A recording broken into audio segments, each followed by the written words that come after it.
The piercing wail of sirens shattered the mundane rhythm of New York City, their urgent cry echoing off skyscrapers and sending shockwaves of panic through the streets. Alex Chen, a 32-year-old unemployed engineer, stood frozen on the sidewalk, his coffee forgotten and slowly dripping from the paper cup onto his worn sneakers. His eyes, like those of thousands around him, were locked on the impossible sight above. Massive alien ships, each easily the size of Central Park, descended from the clouds with an eerie grace that defied their bulk. Their sleek, obsidian surfaces seemed to absorb light rather than reflect it, creating the illusion of gaping holes in the sky. As they lowered, the very air seemed to vibrate with their presence, car alarms joining the cacophony of sirens and screams. Chaos erupted in the streets. Cars screeched to a halt, their drivers abandoning them to run for cover. A sea of humanity surged in conflicting directions, some fleeing in terror, others drawn closer by morbid fascination. Alex found himself swept along with the crowd, his heart pounding in his chest as he struggled to make sense of the unfolding nightmare. "This can't be real," he muttered, his voice lost in the din of panic surrounding him. But the cool metal of a street lamp against his palm as he steadied himself felt all too real, grounding him in this moment of cosmic significance. Suddenly, every screen in the city, from the towering billboards of Times Square to the smartphones clutched in trembling hands, flickered to life with the same image. A being, unmistakably alien yet disturbingly humanoid, appeared. Its large, almond-shaped eyes blinked slowly, and when it spoke, its words were transmitted directly into the minds of every human on Earth, bypassing the need for translation.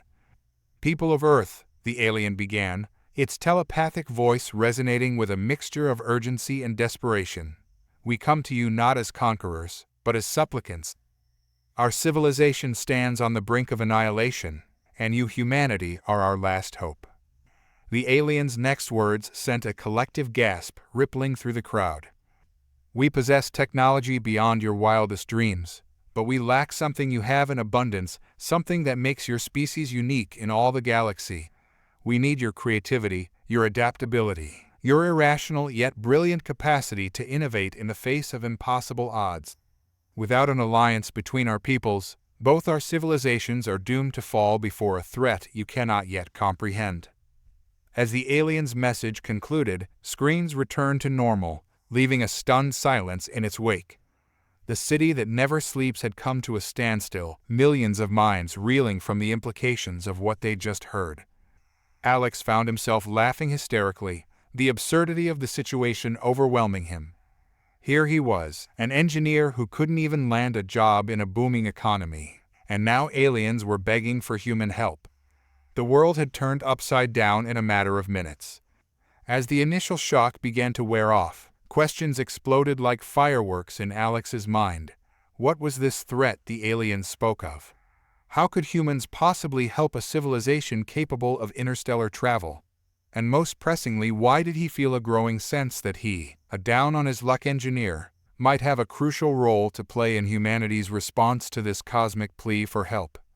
Little did Alex know, his life was about to change forever, thrust into the heart of the greatest challenge humanity had ever faced. The aliens had arrived, and they needed our help, but at what cost, and with what consequences for the future of both species? As the initial shock of the alien arrival began to subside, world leaders scrambled to respond. Within hours, a hastily assembled delegation of scientists, diplomats, and military personnel gathered at a secure facility just outside New York City. Alex, to his utter disbelief, found himself among them. His unique background in theoretical xenotechnology, a field once considered purely speculative, had suddenly become invaluable. The meeting room buzzed with nervous energy as they awaited the alien representatives. Alex's palms were slick with sweat, his mind racing with equal parts excitement and terror. When the door finally opened, a collective gasp filled the room. The aliens that entered defied all expectations. Standing nearly 8 feet tall, their bodies seemed to shimmer and shift, as if not quite solid. Their skin, if it could be called that, was a swirling pattern of iridescent colors that pulsed with what appeared to be bioluminescence. Most striking were their eyes, not the large, black orbs of popular imagination, but complex, multifaceted structures that seemed to take in every detail of the room at once. As they moved, Alex noticed an unsettling grace to their movements, almost as if they were gliding rather than walking. The lead alien raised a limb in what seemed to be a gesture of greeting, its fingers unfurling like the petals of an exotic flower. "We thank you for meeting with us." The aliens' thoughts resonated in their minds, the same telepathic communication they had experienced during the broadcast. "We are the Zar'quin, and we come seeking an alliance born of desperation." The alien's voice carried an undercurrent of emotion that Alex found deeply unsettling, a profound sadness tinged with hope. As the Zar'quin began to explain their plight, the room fell into a stunned silence. "Our civilization has existed for millions of your Earth years," the alien continued. "We have mastered faster-than-light travel, harnessed the power of stars, and explored the furthest reaches of our galaxy. But we now face an enemy that defies all our understanding, a cosmic horror that consumes entire star systems, leaving nothing but void in its wake." Holographic images sprang to life in the center of the room, showing vast swaths of space being devoured by what looked like living darkness. The sight sent chills down Alex's spine. "We have fought this entity for centuries, but our logical, technologically driven approaches have failed. We need a new perspective, one that only humanity can provide." It was at this moment that the Zar'quin dropped the bombshell that would forever change humanity's understanding of its place in the universe. "You see," the alien's thoughts resonated with a mix of reverence and excitement, "humanity is not native to Earth. Your species was seeded here millions of years ago by our ancestors, as part of a grand experiment in cognitive evolution." The room erupted in shocked murmurs and exclamations. Alex felt as if the floor had dropped out from beneath him. His entire understanding of human history and evolution had just been shattered. The Zar'quin continued, undeterred by the commotion. "We engineered your ancestors to develop along a different path than our own. While we focused on logic and technological advancement, you were designed to cultivate creativity, emotional intelligence, and adaptability. These traits, which we long ago bred out of our own species, may be the key to defeating the cosmic horror that threatens us all." Alex's mind reeled as he processed this information. Suddenly, so many of humanity's unique traits, our capacity for art, our emotional depth, our ability to find innovative solutions to seemingly impossible problems, took on new significance. We weren't just potential allies to the Zar'quin. We were their last-ditch creation, designed to succeed where they had failed.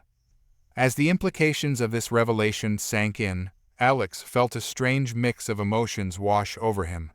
Pride in humanity's potential, anger at being manipulated on such a grand scale, and a growing sense of responsibility. If what the Zar'quin said was true, then humanity's fate was inextricably linked with theirs. The alien's next words confirmed his fears. "The cosmic horror that pursues us has detected Earth. It will be here within one of your years. Without your help, both our civilizations will fall." Alex's unemployed status and personal struggles suddenly seemed trivial in the face of this cosmic threat.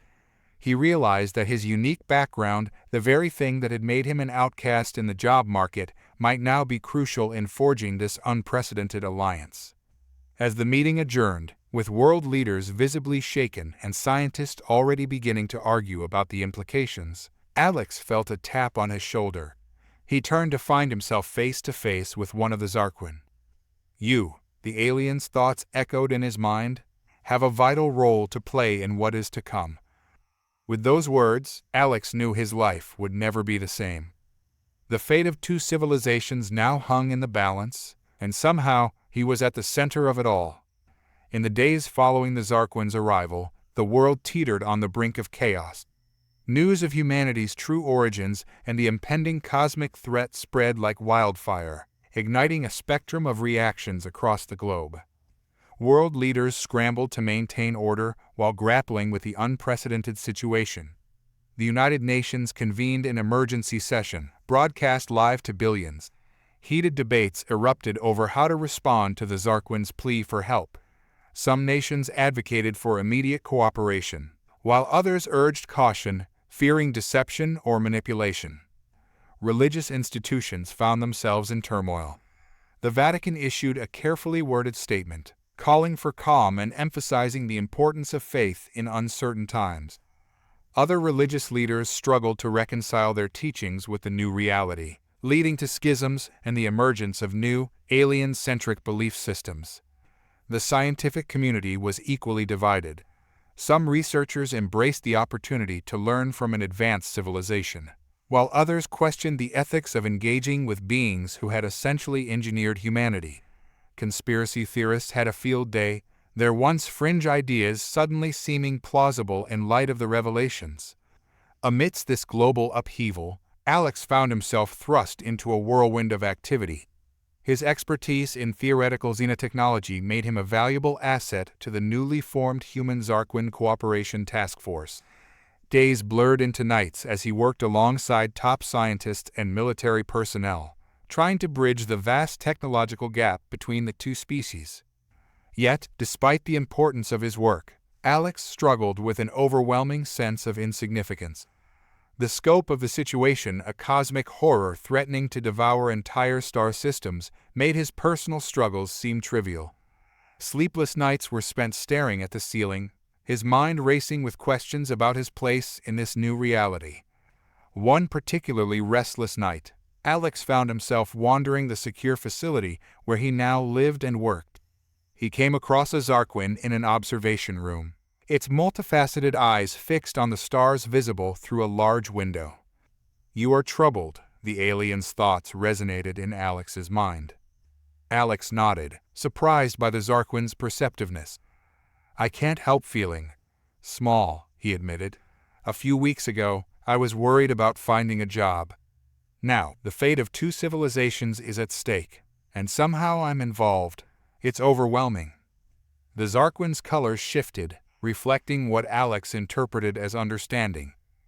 "In the vastness of the cosmos, we are all small," it communicated. "But it is the small things that often make the greatest difference. A single neuron can trigger a cascade of thoughts. A single idea can change the course of history." The alien's words struck a chord in Alex. He realized that his feelings of insignificance were, paradoxically, a uniquely human trait, the very thing the Zar'quin valued in their species. As dawn broke, Alex returned to his work with renewed purpose. He threw himself into the task of adapting Zar'quin technology for human use, his mind brimming with unconventional ideas that often left his alien counterparts puzzled but intrigued. Meanwhile, the public's reaction to the alien presence continued to evolve. Initial fear and panic gave way to a complex tapestry of emotions and responses. Alien-themed merchandise flooded the market, ranging from t-shirts bearing the message, "I survived first contact and all I got was this lousy shirt," to high-end replicas of Zar'quin technology. Social media buzzed with hashtags like #CosmicAliens and #EarthslessThope. Memes about humanity's alien origins proliferated, providing a much-needed outlet for collective anxiety. Street artists in major cities created murals depicting humans and Zar'quin standing united against a looming darkness. Not all reactions were positive. However, anti-alien protests erupted in several countries, with demonstrators demanding the Zar'quin leave Earth. Fringe groups emerged, some claiming to be pure humans untainted by alien influence, while others formed cults worshipping the cosmic horror as a cleansing force. Governments worldwide implemented emergency measures to prepare for the impending threat. Resources were poured into adapting Zar'quin defensive technology for Earth's use. The International Space Program received unprecedented funding and support, with plans to establish off-world colonies as a last resort. As weeks turned into months, a new normal began to take shape. The sight of Zar'quin ships in the sky became commonplace. Joint human-alien research teams made breakthrough after breakthrough, each advance celebrated as a small victory against the approaching darkness. Alex found himself at the forefront of these efforts, his unique perspective bridging the gap between human ingenuity and Zar'quin technology. The sense of insignificance that had plagued him began to fade, replaced by a growing determination. He realized that it was precisely humanity's ability to find meaning and purpose, even in the face of cosmic insignificance, that made their species valuable. 1 year after the Zar'quin's arrival, as Earth braced for the approaching cosmic horror, Alex stood in the same observation room where he had his late-night conversation with the Zar'quin. Looking at the stars, he no longer felt small. Instead, he felt connected to something greater, a cosmic alliance born of desperation, but fueled by hope. As he turned to leave, ready to face whatever challenges lay ahead, Alex couldn't help but smile at the irony. It had taken an alien invasion and the threat of cosmic annihilation for him to find his true calling. The universe, it seemed, had a strange sense of humor. The United Nations headquarters in New York City buzzed with an unprecedented level of activity. Security was at its highest, with a mix of human and Zar'quin technology creating an impenetrable shield around the building. Inside, representatives from every nation on Earth gathered in the General Assembly Hall, joined by a delegation of Zar'quin leaders. Alex found himself in attendance, not as a primary negotiator, but as a technical advisor. His work on adapting Zar'quin technology had caught the attention of key decision-makers, earning him a seat at the periphery of this historic meeting. He fidgeted nervously, feeling out of place among world leaders and alien dignitaries. The Secretary General of the UN called the meeting to order, her voice steady despite the weight of the moment. "We are gathered here today to discuss the specifics of the Zar'quin's request for assistance and to determine how humanity can best contribute to our mutual survival." The lead Zar'quin representative, whom Alex had come to know as Zyra, moved to the center of the room. Its iridescent form seemed to shimmer with tension. "Esteemed representatives of Earth," Zyra's thoughts resonated. "We thank you for this opportunity to explain our needs in greater detail. The cosmic horror we face, which we call the Void, defies conventional warfare and resistance."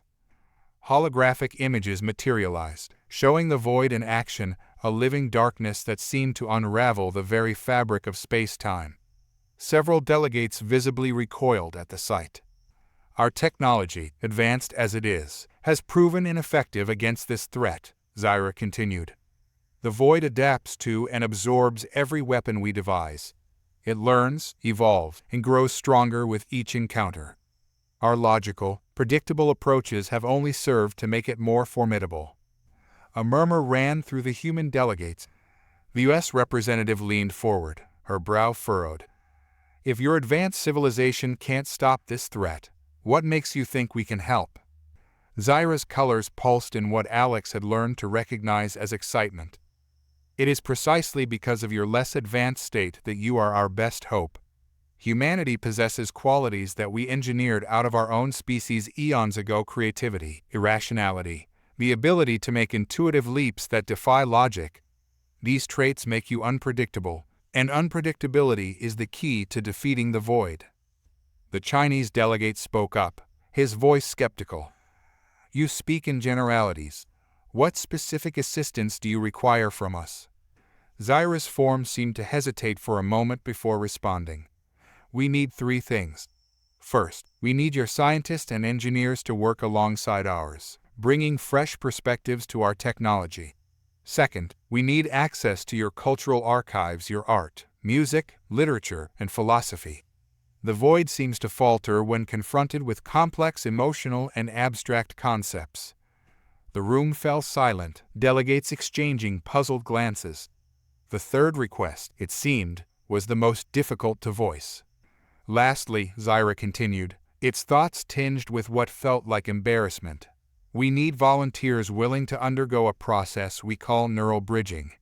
This would allow a temporary melding of Zar'quin and human minds, combining our knowledge with your creativity."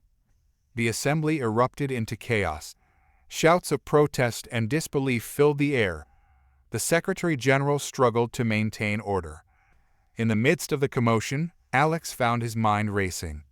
The concept of neural bridging fascinated him from a technical standpoint, but the implications were staggering. He began scribbling notes furiously, ideas flowing faster than he could write them down.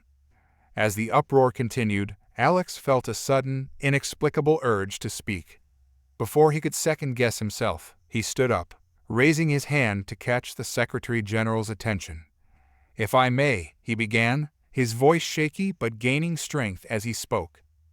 "I believe I have a proposal that could address some of the concerns being raised." All eyes turned to Alex, human and alien alike. He swallowed hard, realizing the gravity of the moment. What if we approach neural bridging from a different angle? Instead of a direct mind meld, we could develop an interface that translates human creativity into a form the Zar'quin can understand and utilize. It would preserve our autonomy while still providing the unpredictability they need. The room fell silent as delegates and Zar'quin considered his words. Zyra's colors swirled with interest. "This is not an approach we had considered. It merits further discussion." Suddenly, Alex found himself at the center of attention, fielding questions from world leaders and alien representatives alike. His unique background in xenotechnology and his ability to think outside conventional boundaries made him an unexpected bridge between the two species. As the meeting progressed, Alex's proposal became a central point of negotiation. The human delegates, initially resistant to the idea of neural bridging, saw his interface concept as a potential compromise. The Zar'quin, intrigued by this novel approach, expressed eagerness to explore its possibilities. By the end of the session, a framework for cooperation had been established. Joint research teams would be formed, cultural exchanges initiated, and work would begin immediately on Alex's interface proposal. As the meeting adjourned, Alex felt a mix of exhilaration and terror. He had come to this meeting as a mere observer and left as a key figure in humanity's response to the cosmic threat. The weight of responsibility settled on his shoulders, but along with it came a sense of purpose he had never known before. As he left the building, surrounded by a whirlwind of diplomats, scientists, and security personnel, Alex couldn't help but marvel at the strange turn his life had taken. From unemployed engineer to humanity's unlikely ambassador in the face of cosmic peril, it was a transformation he never could have predicted. The real work, he realized, was only just beginning. The fate of two civilizations now hinged, in part, on his idea. As he stepped into the New York evening, the Zar'quin ships glimmering in the sky above, Alex steeled himself for the challenges ahead. The universe had called, and against all odds, he had answered. In the weeks following the unmeeting, the world grappled with the monumental decision before them. The Zar'quin had made it clear, Earth was no longer safe. The void would arrive within months, and even with their combined efforts, there was no guarantee they could stop it. The aliens proposed evacuating a portion of humanity to a distant world they had prepared, a last bastion of hope should Earth fall. This proposal split the global community. Some saw it as the only way to ensure human survival, while others viewed it as abandonment of their home world. Debates raged in government chambers, on social media, and in homes across the planet. Alex found himself at the center of this storm. His interface proposal had evolved into a crucial component of the evacuation plan. The Zar'quin believed that by using his technology to integrate human creativity with their advanced systems, they could establish a thriving colony capable of eventually defeating the void. As the deadline for volunteers approached, Alex wrestled with his own decision. The prospect of leaving Earth behind filled him with dread, yet the opportunity to play a pivotal role in humanity's survival called to him. He spent sleepless nights poring over data, trying to convince himself that staying behind was the logical choice. One evening, as Alex sat in his small apartment, surrounded by holographic projections of evacuation plans and void simulations, his phone rang. It was his mother. "Alex, honey," she said, her voice tinged with worry. "Have you made your decision yet?" He sighed, running a hand through his unkempt hair. "No, Mom. I don't know what to do. How can I leave everything behind? You, Dad, Earth itself." There was a pause before she responded, her voice gentle but firm. "Alex, listen to me. Your father and I are so proud of what you've accomplished. You have a chance to make a real difference, to save lives. We'll be okay." "But what if I fail?" Alex's voice cracked, giving voice to his deepest fear. "What if I go, And it's all for nothing. Then you'll have tried, his mother replied. And that's all anyone can ask of you. Remember what your grandfather used to say? It's better to light a candle than curse the darkness. Those words struck a chord in Alex. He thought of all the people who would be left behind, of the billions counting on the mission's success. He thought of the Zar'quin, who had traveled across the galaxy seeking help, and he thought of the void, the cosmic horror that threatened to extinguish it all. "You're right, Mom," he said finally, his resolve strengthening. "I have to go. I have to try." The next day, Alex officially volunteered for the mission. The following weeks were a whirlwind of preparations. He underwent rigorous physical and psychological evaluations, received crash courses in xenobiology and interstellar travel, and worked tirelessly to refine his interface technology. As the launch date approached, doubts continued to plague him. During a rare moment of downtime, Alex found himself in an observation deck, staring at the Earth below. The beauty of his home planet, a blue marble suspended in the vastness of space, brought tears to his eyes. "Having second thoughts?" a voice asked. Alex turned to see Dr. Yuki Tanaka, the mission's lead xenobiologist, standing beside him. "Just saying goodbye, I guess," Alex replied, wiping his eyes. Yuki nodded understanding.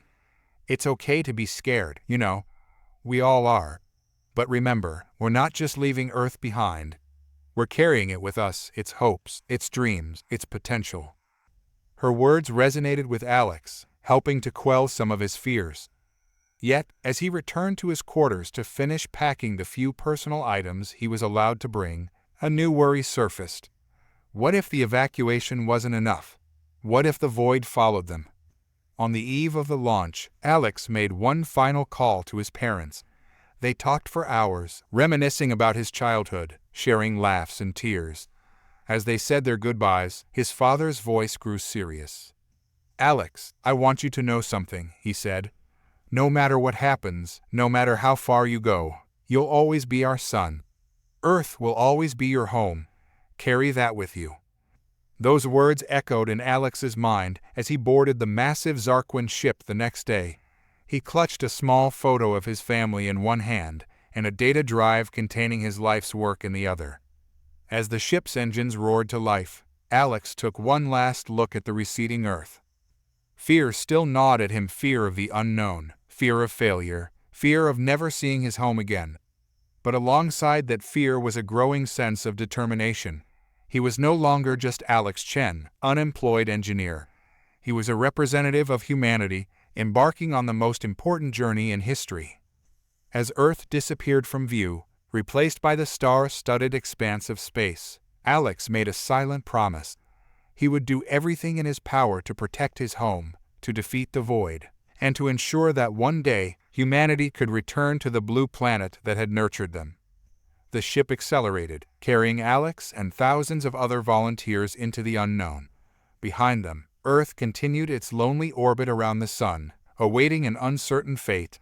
Ahead lay a new world, new challenges, and the desperate hope that together, humans and Zar'quin could find a way to save both their civilizations from the encroaching darkness. As the reality of his situation sank in, Alex took a deep breath and turned his focus to the task ahead. The journey had only just begun, and there was much work to be done. With a mix of trepidation and excitement, he stepped into his new role, ready to face whatever the cosmos had in store. The launch day arrived with a sense of gravity that permeated the air. Alex stood among thousands of volunteers, a sea of faces reflecting a mix of determination and fear. The Zar'quin ship, a colossal structure that dwarfed even the largest human spacecraft, loomed above them, its sleek surface shimmering with an otherworldly energy. As they boarded, Alex couldn't help but marvel at the ship's interior. Corridors seemed to shift and reconfigure, adapting to the needs of its passengers. The air hummed with an energy that made his skin tingle, a constant reminder of the advanced technology surrounding them. The countdown began, broadcast across the ship and back to Earth. Alex strapped himself into a pod-like seat, his heart racing. As the final seconds ticked away, he closed his eyes, gripping the armrest tightly. The launch itself was unlike anything he had imagined. There was no violent shaking, no roar of engines. Instead, a wave of warmth washed over him, and he felt a gentle but insistent pressure. When he opened his eyes, the view through the nearest portal took his breath away. Earth was already shrinking, a blue marble suspended in the velvet blackness of space. Tears welled up in Alex's eyes as he watched his home world recede. The enormity of what they were undertaking hit him anew. They were leaving behind everything they knew, venturing into the unknown on a mission that would determine the fate of two civilizations. As Earth faded from view, replaced by the star-studded expanse of deep space, Alex felt a tap on his shoulder. He turned to see Zyra, the Zar'quin representative he had worked closely with during the preparations. "It is time to begin our work, Alex Chen." Zyra's thoughts resonated in his mind. "Your interface will be crucial in the days ahead." Alex nodded, pushing aside his emotional turmoil. He had a job to do, one that could mean the difference between survival and extinction. The first few days aboard the ship were a whirlwind of activity and adjustment. Alex worked tirelessly with a team of human scientists and Zar'quin engineers to integrate his interface into the ship's systems. The challenge was immense, translating human creativity and intuition into a form that could enhance Zar'quin technology required constant innovation. During rare moments of downtime, Alex explored the ship. He marveled at the hydroponics bays where Earth plants grew alongside alien flora, creating a unique ecosystem. In the observation deck, he stood for hours, watching as they passed entire solar systems in the blink of an eye, the ship's faster-than-light drive defying his understanding of physics. Yet, despite the wonders surrounding him, Alex couldn't shake a persistent sense of unease. The vastness of space and the true scale of their journey became increasingly apparent. They were not just traveling to another planet, but to another galaxy entirely. The distance was so vast that even with the Zar'quin's advanced technology, the journey would take months. One evening, unable to sleep, Alex found himself in a quiet corner of the ship, staring out at the unfamiliar stars. A human colleague, Dr. Sofia Rodriguez, joined him. "Trouble sleeping?" she asked, her voice tinged with understanding. Alex nodded. "I can't help but wonder, are we doing the right thing? Running away while Earth faces this threat?" Sofia was quiet for a moment before responding. "I don't think of it as running away. We're carrying the hope of Earth with us. If we succeed in our mission, if we can find a way to defeat the void, we'll be saving not just our world, but countless others." Her words helped, but didn't entirely quell Alex's doubts. As the days turned into weeks, he threw himself into his work with renewed vigor. The interface was making progress, allowing for unprecedented collaboration between humans and Zar'quin. Ideas flowed freely, each species building upon the other's strengths. Yet, as they delved deeper into uncharted space, new challenges arose. The ship's sensors detected anomalies that even the Zar'quin couldn't explain. Strange energies buffeted the ship, forcing constant course corrections. Alex began to suspect that the void's influence reached further than they had initially believed. One day, as Alex was fine-tuning the interface, an alarm blared throughout the ship. He rushed to the bridge, joining a crowd of anxious humans and Zar'quin. On the main view screen, a sight that defied comprehension materialized. Before them lay a vast, swirling maelstrom of darkness, punctuated by flashes of energy that seemed to devour light itself. The edge of the void, the cosmic horror they had fled Earth to escape, now blocked their path. As panic threatened to overtake the crew, Alex felt a strange calm settle over him. This was the moment they had prepared for. This was why they had embarked on this journey. With a deep breath, he stepped forward, ready to put his interface and humanity's unique qualities to the ultimate test. "I have an idea," he announced, his voice steady despite the fear coursing through him. "But I'm going to need everyone's help." As all eyes turned to him, human and alien alike, Alex realized that the true journey, the fight for survival, was only just beginning. The stars around them seemed to dim, as if holding their breath in anticipation of the battle to come. As the ship continued its journey, skirting the edge of the void. Life aboard settled into a new rhythm. The initial panic subsided, replaced by a determined focus on their mission. However, as humans and Zar'quin worked more closely together, cultural differences began to surface, leading to both amusing misunderstandings and tense disagreements. One particularly memorable incident occurred in the ship's communal dining area. Alex watched in fascination as a group of Zar'quin engaged in what appeared to be a heated argument, their colors flashing rapidly. Concerned, he approached Dr. Lyra, a Zar'quin xenobiologist he had been working closely with. "Is everything okay?" Alex asked, gesturing towards the animated group. Lyra's thoughts resonated with amusement. They are simply discussing the nutritional merits of different energy absorption methods. What you perceive as anger is actually excitement. This exchange highlighted a crucial difference between the species. The Zar'quin, with their color-based communication, often appeared more emotional to human eyes than they actually were. Conversely, the Zar'quin struggled to interpret the subtleties of human facial expressions and tone of voice. Recognizing the potential for misunderstandings to hinder their mission, Alex saw an opportunity to apply his engineering mindset to a different kind of problem. He proposed creating a cultural interface, similar to the technical one he had designed, to help bridge these gaps. Working with a team of human anthropologists and Zar'quin social scientists, Alex developed a system that could translate not just words, but cultural context. It analyzed facial expressions, body language, and color changes, providing real-time interpretations to both species. The impact was immediate and profound. Collaboration improved as both humans and Zar'quin gained a deeper understanding of each other's perspectives. Alex found himself at the center of this cultural exchange, his natural curiosity and problem-solving skills making him an ideal mediator. As the days passed, Alex found himself drawn to Dr. Lyra. Her insatiable curiosity about human culture matched his own fascination with a Zar'quin. They spent hours discussing the intricacies of their respective species, often losing track of time as they delved into topics ranging from art and music to the nature of consciousness itself. One evening, as they stood in the observation deck, watching a distant nebula paint the void with swirling colors, Lyra turned to Alex, her form shimmering with an emotion he couldn't quite interpret. "Alex," her thoughts touched his mind gently, "I find myself experiencing an unfamiliar sensation when in your presence. Our scientists believe it may be analogous to what humans call friendship." Alex felt a warmth spread through him at her words. "I feel the same way, Lyra. I'm glad we've become friends."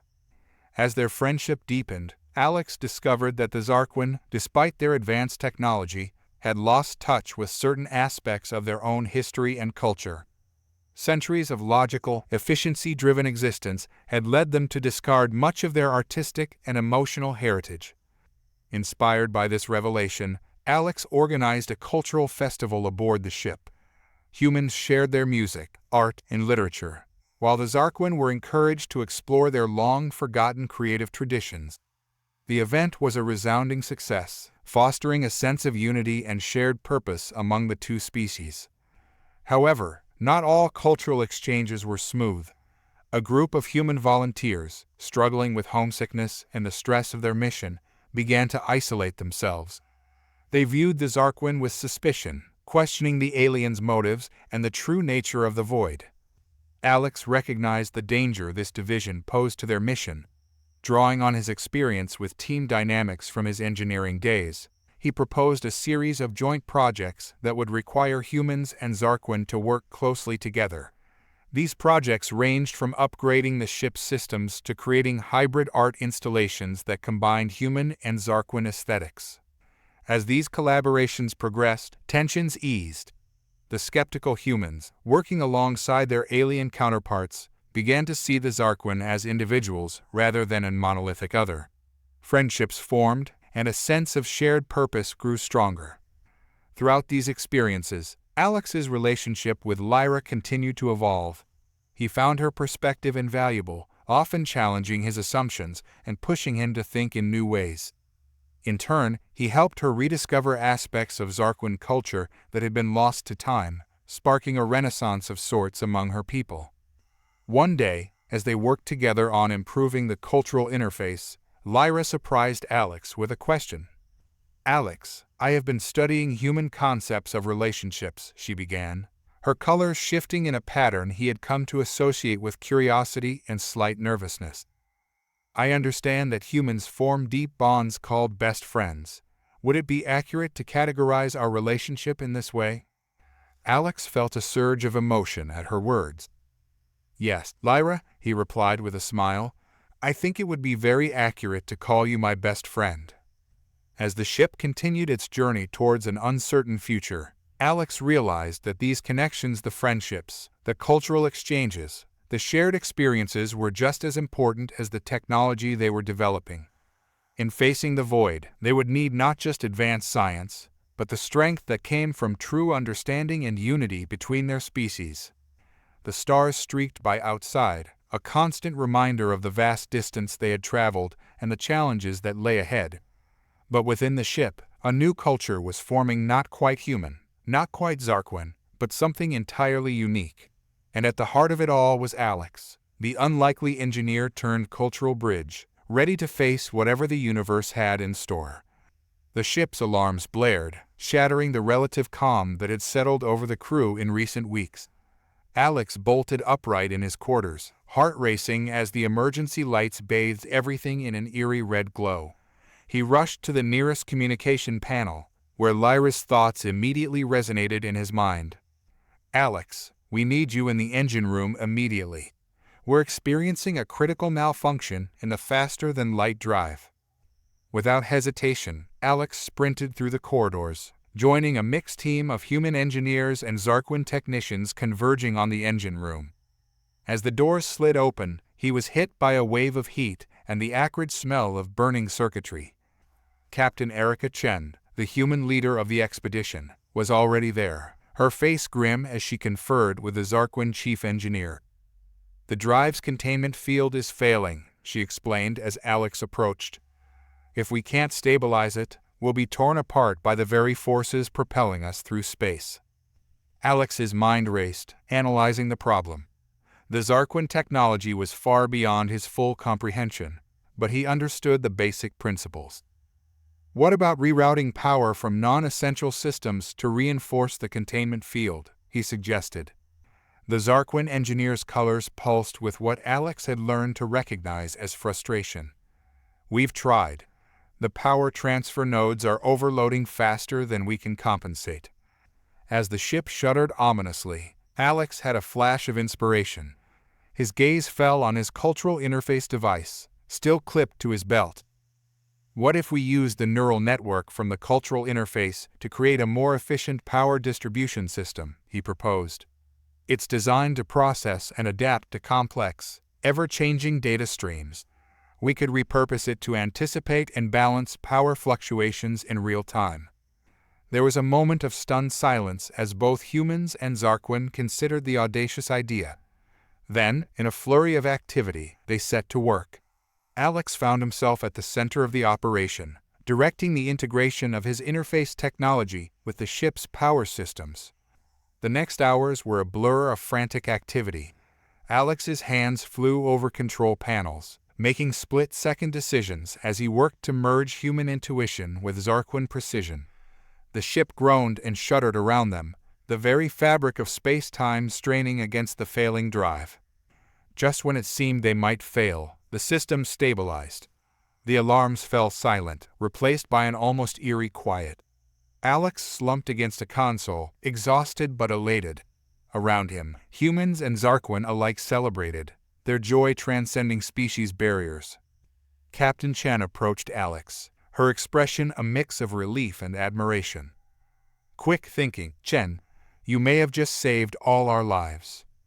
As the crisis subsided and the cleanup began, Alex found himself the center of attention. Humans clapped him on the back, while Zar'quin pulsed with colors he recognized as respect and gratitude. Even the most skeptical members of the crew looked at him with newfound appreciation. In the aftermath, as Alex sat in the observation deck, trying to process the events of the day, Lyra joined him. Her form shimmered with an intensity he hadn't seen before. "Your actions today were remarkable," she communicated. "You bridged our technologies in a way we hadn't thought possible. It's precisely this kind of innovative thinking that we hope to gain from our alliance with humans." Alex felt a warmth spread through him at her words, but also a twinge of familiar self-doubt. "I just got lucky," he said, shrugging. "Anyone could have come up with that idea." Lyra's colors shifted, and Alex sensed a mix of exasperation and fondness in her thoughts. "Alex, you consistently underestimate yourself. What you did today wasn't luck. It was a unique combination of knowledge, creativity, and courage." As they talked, Alex began to realize the truth in Lyra's words. He had spent so long feeling like an outsider, an unemployed engineer thrust into a situation beyond his capabilities. But today had proven that he belonged here, that his skills and perspective were valuable. Over the next few days, Alex noticed a shift in how others treated him. Both humans and Zar'quin sought out his opinion more frequently, valuing his ability to think outside conventional boundaries. He found himself taking on more leadership roles, guiding joint teams in various projects aboard the ship. This newfound confidence began to seep into other areas of his life. Alex started sharing more of his ideas, no longer second-guessing himself at every turn. He even began teaching a class on adaptive problem-solving, blending human creativity with Zar'quin analytical methods. One evening, as he prepared for one of these classes, Alex caught his reflection in a viewport. He hardly recognized the person staring back at him, confident, purposeful, a far cry from the uncertain man who had left Earth months ago. "You've changed," Lyra observed, joining him at the viewport. Alex nodded, a small smile playing on his lips. "I guess I have. I'm starting to see myself the way you see me." As they stood there, watching the stars streak by, Alex felt a profound sense of belonging. He had found his place, not just on this ship, but in the grand tapestry of two civilizations fighting for survival. The crisis had been a turning point, not just for the mission, but for Alex personally. He had faced his insecurities head-on and emerged stronger, more assured in his abilities and his role in this interstellar alliance. As the ship continued its journey towards an uncertain future, Alex knew that more challenges lay ahead. But for the first time, he felt truly ready to face them. Whatever the void might throw at them, he was confident that together, human and Zar'quin, logic and creativity, technology and intuition, they stood a fighting chance. The stars outside seemed to shine a little brighter, as if in agreement with his newfound determination. The journey was far from over, but Alex Chen was finally ready to embrace his role as a bridge between worlds, a key player in the greatest adventure humanity had ever undertaken. As the ship decelerated from its faster-than-light journey, a hush fell over the crew. Humans and Zar'quin alike gathered at viewports and around holographic displays, eager for their first glimpse of the aliens' home system. Alex stood beside Lyra, his heart pounding with a mix of anticipation and dread. The scene that materialized before them was both awe-inspiring and horrifying. A massive red giant star dominated the view, its bloated form casting an eerie crimson glow across the system. But it was the devastation surrounding it that truly captured their attention. Where once there had been a thriving system of planets and moons, now there was only chaos. Shattered worlds drifted aimlessly, their fragments forming treacherous asteroid fields. The remains of vast space stations and orbital habitats floated like cosmic graveyards, silent testaments to the destruction that had been wrought. And at the edges of the system, they saw the void. It was unlike anything Alex had imagined. A writhing mass of absolute darkness, it seemed to devour light itself. Tendrils of nothingness reached out, grasping at nearby celestial bodies and slowly pulling them into oblivion. "By all that's holy," Captain Chen whispered, her voice barely audible over the collective gasp of the human crew. Lyra's form pulsed with a deep, mournful blue. "This was once the crown jewel of our civilization," she communicated, her thoughts tinged with sorrow. "Billions of Zar'quin called this system home. Now, only a fraction of our population remains, scattered across emergency colonies and evacuation ships. The impact on the human volunteers was immediate and profound. Some wept openly, overwhelmed by the scale of the destruction. Others stood in stunned silence, their minds struggling to comprehend the enormity of the threat they faced. A few turned away, unable to bear the sight any longer. Alex felt a surge of emotions: horror at the devastation, fear of the void's power, and beneath it all, a growing anger. This was what awaited Earth if they failed. This cosmic horror would consume everything he had ever known and loved. As he watched the void's tendrils grasp at another fragment of a shattered world, something shifted within Alex. The last vestiges of his self-doubt burned away, replaced by an iron determination. He turned to Lyra, his eyes blazing with resolve. "We need to call a meeting," he said firmly. "Everyone, humans and Zar'quin. We need to pool our knowledge, now that we've seen what we're truly up against." Lyra's colors swirled in agreement, and within hours, the ship's main conference chamber was packed. The atmosphere was tense, filled with a mixture of fear and grim determination. Alex stood before the assembled crew, the devastated Zar'quin system displayed on the massive screen behind him. "What we've seen today," he began, his voice steady, "is not just the Zar'quin's past, it's our future, Earth's future if we fail." He paused, letting the weight of his words sink in. "But we're not going to fail. We can't. Because we have something the void doesn't expect: the combined strength of two civilizations, two completely different ways of thinking." Alex turned to the display, manipulating it to show the interface he had developed. "This technology has already saved our ship once. Now, we need to expand on it, to create something that can save worlds." As he spoke, Alex could see the change in the room. The shock and despair were giving way to determination. Humans and Zar'quin alike leaned forward, their attention fully focused. "The void adapts to logical, predictable attacks," Alex continued. "So we need to be illogical, unpredictable. We need to combine Zar'quin technology with human creativity in ways neither of us have imagined before." He outlined his plan: teams of humans and Zar'quin working together on various aspects of the problem. Artists collaborating with physicists to visualize new forms of energy.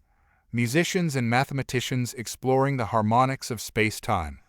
Engineers and philosophers questioning the very nature of existence and non-existence. As the meeting progressed, ideas began to flow. The unique perspectives of both species sparked innovations that would have been impossible for either alone. Alex moved from group to group, his interface technology serving as a bridge between wildly different concepts. Hours passed unnoticed as they worked.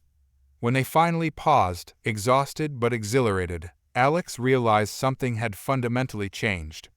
The crew was no longer divided into humans and Zar'quin.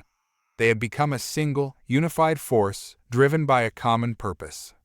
Later, as Alex stood alone in the observation deck, gazing out at the ravaged system, he felt Lyra's presence beside him. "You have given them hope," she communicated, her form shimmering with a warm, golden light.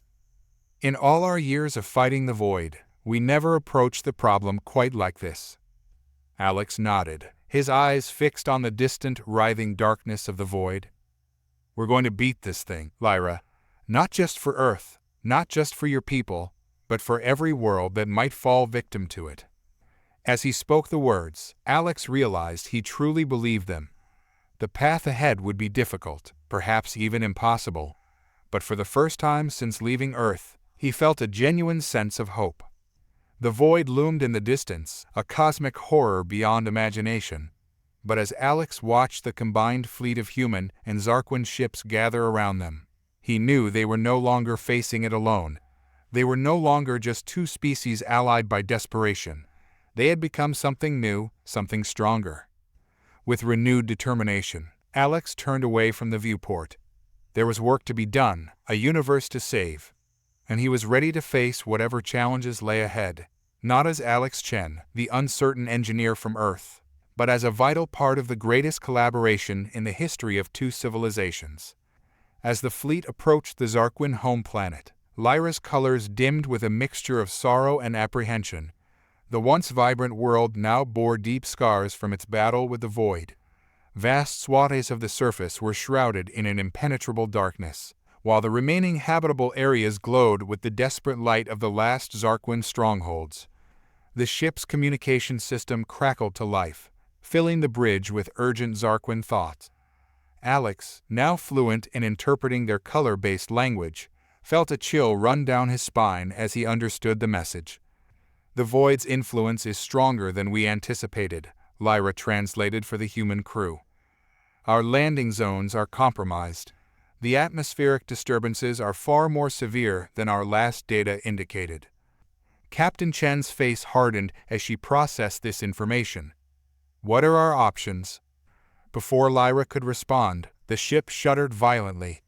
Warning alarms blared as the vessel was buffeted by forces that seemed to defy the laws of physics. Outside, the very fabric of space appeared to ripple and distort. "The Void is actively attacking," one of the Zar'quin technicians communicated, their colors flashing in panic. "It's as if it's become aware of our presence." Alex's mind raced, analyzing the situation. Their carefully planned landing strategy was unraveling by the second.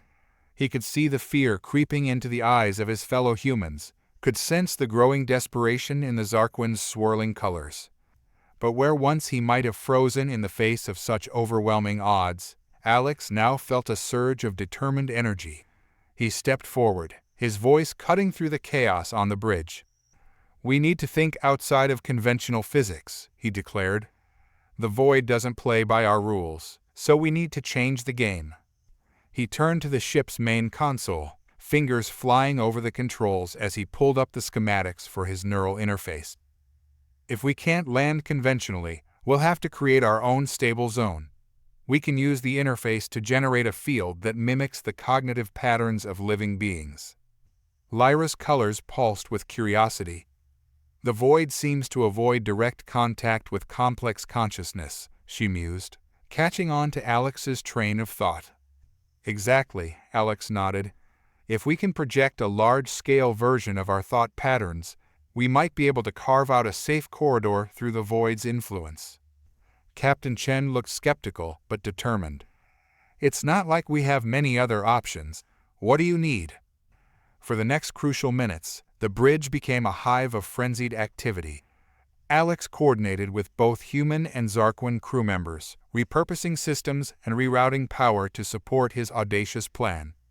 The ship continued to shake, alarms blaring as the Void's assault intensified. "We're ready," Alex announced, his hand poised over the activation switch. "Everyone, focus your thoughts. Imagine the strongest, most vivid memories you have. We need to create a beacon of consciousness that the Void can't ignore." As he engaged the system, Alex felt a strange sensation wash over him. It was as if his mind was expanding, intertwining with those of everyone aboard the ship. He could sense the determination of Captain Chen, the analytical curiosity of the Zar'quin scientists, the hope and fear of his fellow human volunteers. Outside, a remarkable transformation began to take place. A shimmering field of energy enveloped the ship, pulsing with the combined mental energy of its occupants. Where this field touched the Void's tendrils, the darkness recoiled, creating a clear path towards the planet's surface. "It's working," Lyra exclaimed, her colors blazing with excitement. "The landing zone is stabilizing." The descent was far from smooth. The ship bucked and swayed as it pushed through layers of corrupted atmosphere. Alex's hands flew over the controls, constantly adjusting the interface to maintain their protective field. Sweat beaded on his brow as he poured every ounce of his concentration into the task. As they broke through the final layer of clouds, a collective gasp rose from the crew. Below them stretched a landscape that defied description, a world caught between light and shadow, life and oblivion. But there, in the midst of the chaos, a patch of untouched ground awaited them. With a bone-jarring thud, the ship touched down. For a moment, everyone held their breath, waiting for some new catastrophe. But the Void's assault had ceased, at least for now. As the realization of their success sank in, the bridge erupted in cheers and flashes of jubilant colors. Captain Chen approached Alex, a rare smile on her face. "Impressive work, Chen. You've given us a fighting chance." Alex nodded, feeling a mix of exhaustion and exhilaration. He turned to Lyra, whose form was pulsing with a warm, golden light he had come to associate with pride. "We made it," he said, his voice filled with wonder. "We actually made it." Lyra's thoughts touched his mind gently. "Thanks to you, Alex. Your ability to find unconventional solutions in the face of impossible odds. It's exactly what we needed." As the crew prepared for their first steps onto this embattled world, Alex took a moment to reflect. The challenges ahead were immense, the odds still stacked against them. But standing here, on the precipice of the unknown, he felt a profound sense of purpose. They had achieved the impossible once. Now, it was time to do it again, to find a way to push back the void and save not just this world, but countless others. As he joined the first team preparing to disembark, Alex knew that whatever lay ahead, they would face it together, human and Zar'quin, united in their determination to light the darkness. As Alex stepped onto the surface of the Zar'quin homeworld, he was immediately struck by the surreal landscape that surrounded them. The ground beneath his feet seemed to pulse with an otherworldly energy, a mix of bioluminescent flora and advanced technology seamlessly integrated into the environment. Towering spires of crystalline structures reached towards the crimson sky, their surfaces reflecting and refracting light in mesmerizing patterns. But amidst this alien beauty, the scars of war were impossible to ignore. Vast swaths of the horizon were consumed by an impenetrable darkness, the encroaching void. The air itself felt heavy, charged with an unseen tension that set Alex's nerves on edge. The human team, led by Captain Chen, moved cautiously through the alien cityscape. Zar'quin guides, their forms shimmering with muted colors of caution and determination, led them towards a massive structure that seemed to be the heart of their remaining civilization. As they walked, Alex noticed how the other humans were reacting to their surroundings. Some were clearly overwhelmed, their eyes wide with a mix of wonder and fear.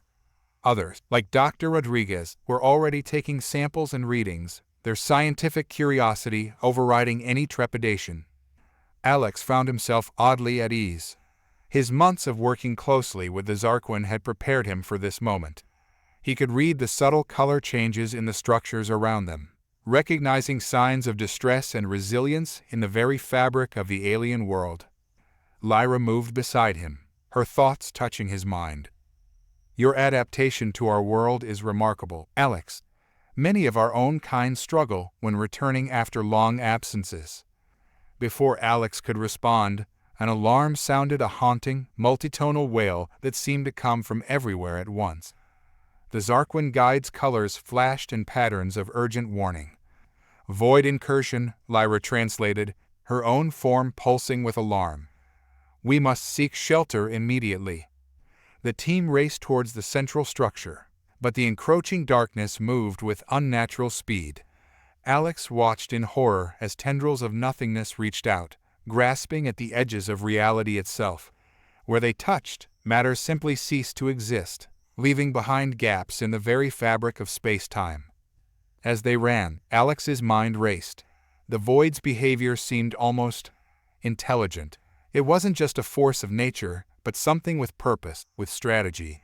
He filed this observation away, knowing it could be crucial later. They reached the safety of the central structure just as the void's tendrils lashed against its shimmering force field. Inside, they found themselves in a vast chamber filled with Zar'quin technology beyond human comprehension. Holographic displays showed the battle raging outside, the last defenses of the Zar'quin holding back the tide of nothingness, but only barely. As the human team caught their breath, a group of senior Zar'quin officials approached. Their colors swirled in complex patterns that Alex recognized as a mix of welcome, relief, and urgent need. The lead Zar'quin's thoughts resonated clearly in their minds. "We welcome you to Zar'quin Prime, though we wish it were under better circumstances. Your arrival has given us new hope in our fight against the void." Captain Chen stepped forward, her posture straight and determined. "We're here to help in any way we can. What can you tell us about the current situation?" As the Zar'quin began to explain, Alex found his attention drawn to a particular holographic display. It showed a real-time map of the void's movements, and something about the pattern struck him as oddly familiar. Excusing himself from the main group, Alex moved closer to the display, his eyes narrowing as he studied the data. The void's advances and retreats, the way it probed the Zar'quin defenses, it all reminded him of something he'd seen before. Suddenly, it clicked. "It's an algorithm," he muttered, his eyes widening with the realization. "What did you say?" Lyra asked, having followed him to the display. Alex turned to her, his mind racing with the implications of his discovery. The void, it's not just a force of nature, it's behaving like a complex algorithm, like some kind of self-evolving program. Lyra's colors pulsed with surprise and intense interest. "Are you certain?" "Not entirely," Alex admitted, "but look at these patterns. They're too structured, too adaptive to be random. It's as if the void is learning, evolving with each encounter." As Alex explained his theory to the gathered humans in Zar'quin, he could see the shock and disbelief on their faces. The idea that their enemy might be some form of cosmic computer program, rather than a mindless force of destruction, changed everything. "If I'm right," Alex continued, his voice gaining strength as he spoke, "then we've been fighting this all wrong. We don't just need weapons or shields. We need to understand the code behind the void, to find a way to rewrite it or shut it down." The chamber fell silent as the implications of Alex's words sank in. Captain Chen was the first to speak, her voice filled with a mix of hope and determination. "Well, Mr. Chen, it looks like your unique perspective might have just given us our first real advantage in this war." As the Zar'quin leaders conferred urgently, their colors flashing in rapid, complex patterns, Alex felt a profound sense of both excitement and trepidation. They had come to this alien world expecting to fight a force of nature. Instead, they found themselves facing something far stranger and potentially more dangerous, a cosmic-scale artificial intelligence gone rogue. The battle for survival had taken an unexpected turn, and Alex knew that the skills and knowledge he'd gained, his ability to bridge the gap between human intuition and Zar'quin logic, would be more crucial than ever. As he turned back to the holographic display, studying the void's movements with newfound understanding, Alex steeled himself for the challenges ahead. The true nature of their enemy was revealed, and now the real work could begin. In the days following Alex's revelation about the void's nature, a plan began to take shape. The Zar'quin had long attempted to gather data on the void, but their logical, predictable approaches had always been thwarted. Now, with Alex's insight into the void's algorithmic behavior, a new strategy emerged. "We need to get closer," Alex explained to the assembled team of humans in Zar'quin. "If the void is indeed a form of AI, we need to study its code up close. But our approach needs to be unpredictable, something it can't anticipate." Captain Chen nodded, her expression grim. "You're talking about a covert mission into the heart of the void itself. It's suicide." "Not if we do it right," Alex countered. He turned to the holographic display, manipulating it to show the edge of void-controlled territory. "We've seen that the void has difficulty processing complex, emotional responses. What if we use that to our advantage?" The plan that emerged was as daring as it was unorthodox. A small team, led by Alex, would venture into the fringes of the void's influence. They would carry specially designed sensors to gather data, but their primary defense would be uniquely human: the power of imagination and emotional unpredictability. As the team prepared for the mission, Alex worked closely with Dr. Rodriguez to modify their neural interface technology. "If we can project a field of pure creativity and emotion," he explained, "we might be able to create a blind spot in the void's perception." The Zar'quin observers watched these preparations with a mixture of skepticism and fascination. The idea of using emotions and imagination as a tactical advantage was entirely foreign to their logical minds. On the day of the mission, Alex stood at the edge of the safe zone, looking out at the swirling darkness beyond. Beside him were Dr. Rodriguez and 2 other human volunteers, all equipped with the modified neural interfaces and data-gathering equipment. Lyra approached, her colors swirling with concern. "Alex, this plan, It goes against all our tactical knowledge. Are you certain about this? Alex gave her a small smile.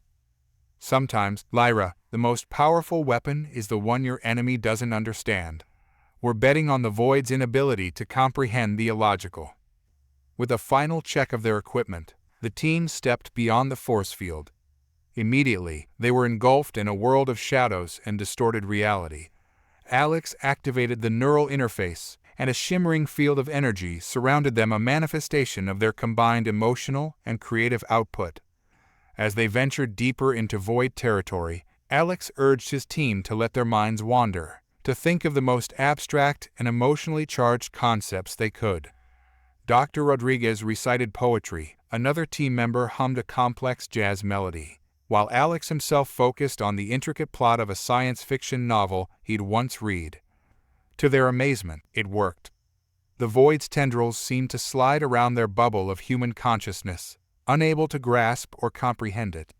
They pushed forward, their sensors gathering invaluable data on the Void's structure and behavior. But the deeper they went, the stranger things became. Reality itself seemed to warp and twist around them. Alex saw impossible geometries, heard colors, and felt the weight of abstract concepts. It was as if they were walking through the dreams of a mad god. Just as the strain of maintaining their emotional shield began to take its toll, Alex spotted something extraordinary, a pattern in the chaos, a recurring sequence in the swirling darkness. "There," he shouted, pointing. "That's it. That's the core algorithm." Dr. Rodriguez quickly aimed their most sensitive instruments at the phenomenon, capturing terabytes of data in seconds. But their actions seemed to alert the Void. The darkness around them began to coalesce, taking on more solid forms as it tried to comprehend and counter their presence. "Time to go," Alex ordered, his voice strained from the mental effort of maintaining their shield. The team turned and began their retreat, the Void now actively pursuing them. As they ran, Alex felt the alien intelligence probing at their defenses, trying to unravel the mystery of their emotional shield. In a final, desperate sprint, they crossed back into the safe zone, collapsing as the Zar'quin force field snapped back into place behind them. The pursuing tendrils of the Void slammed against the barrier, writhing in what almost seemed like frustration before retreating. As medical teams rushed to attend to the exhausted humans, Alex looked up to see a crowd of Zar'quin gathered around them. Their colors pulsed with a mixture of awe, confusion, and dawning respect. Lyra approached, her form shimmering with an intensity Alex had never seen before. "What you've done, it defies all logic. You ventured into the heart of our enemy and returned, using nothing but the power of your minds." Captain Chen, who had been monitoring the mission from the command center, stepped forward. "Did you get what we needed?" Alex nodded, a tired but triumphant smile on his face. "More than we hoped for. We've got the data, and I think I saw the underlying pattern of the Void's core algorithm. With this, we might be able to start developing a true counter-strategy." As the implications of their success sank in, Alex could see a change in the way the Zar'quin regarded them. Where once there had been skepticism about humanity's potential contributions, now there was a new respect and curiosity. One of the Zar'quin leaders stepped forward, its colors reflecting deep thought. "Perhaps," it communicated, "we have underestimated the power of human unpredictability. Your species' ability to thrive in chaos, to find patterns in madness, it may be the key we've been searching for all along." As Alex was helped to his feet, he realized that this mission had done more than gather crucial intelligence. It had proven the value of humanity's unique traits in this cosmic war. The alliance between humans and Zar'quin was no longer one of mere necessity, but of genuine respect and complementary strengths. Looking out at the swirling void beyond the force field, Alex felt a renewed sense of hope. They had taken the first true step towards understanding their enemy. Now, with humans and Zar'quin working together in true partnership, they had a fighting chance of unraveling the Void's mysteries and finding a way to defeat it once and for all.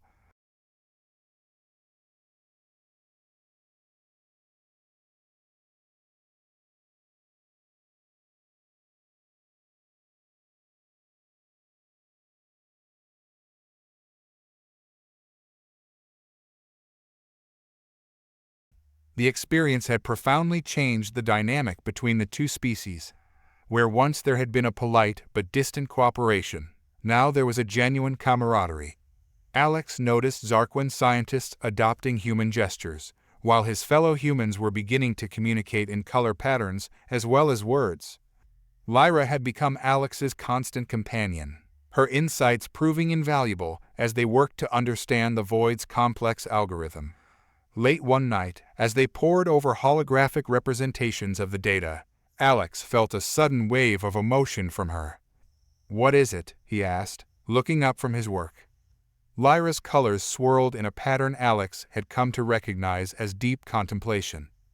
"I am struggling to express this," she communicated, "but I believe the closest human concept would be friendship. Your presence, your way of thinking, it has changed me, changed all of us." Alex smiled, touched by her admission. "I feel the same way, Lyra. We've come so far from where we started." Their moment of connection was interrupted by an alert from one of the analysis programs.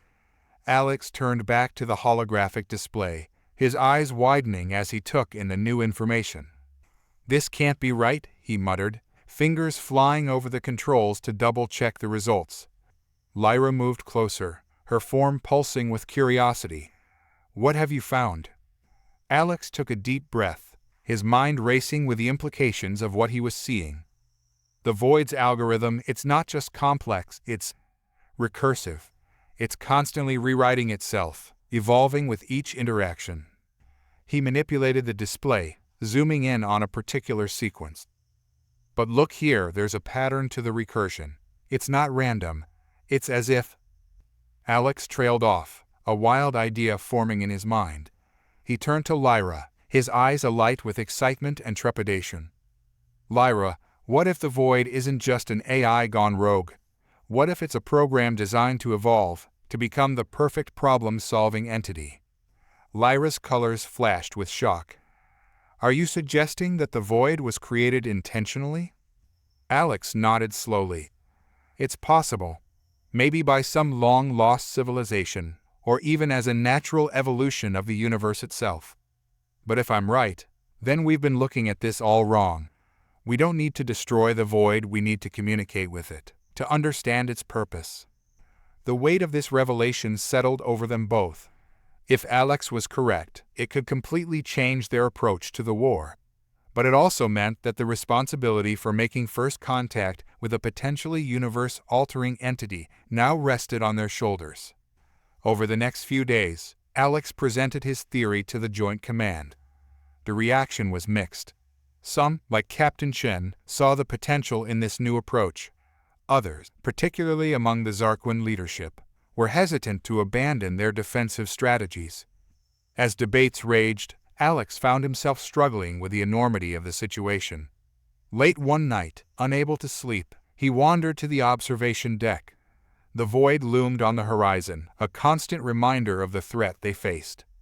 He sensed Lyra's presence before she spoke. "Your mind is troubled," she observed. Alex nodded, his eyes fixed on the swirling darkness in the distance. "What if I'm wrong, Lyra? What if this new approach leads us to lower our defenses at a critical moment? I could be dooming both our species." Lyra's form shimmered as she moved closer. "And if you're right, you could be saving not just us, but potentially the entire universe." "Alex, your ability to see patterns where we see only chaos, to find hope where we see only destruction, this is why your presence here is so vital." Her words helped, but didn't entirely quell the storm of doubt in Alex's mind. The responsibility was overwhelming.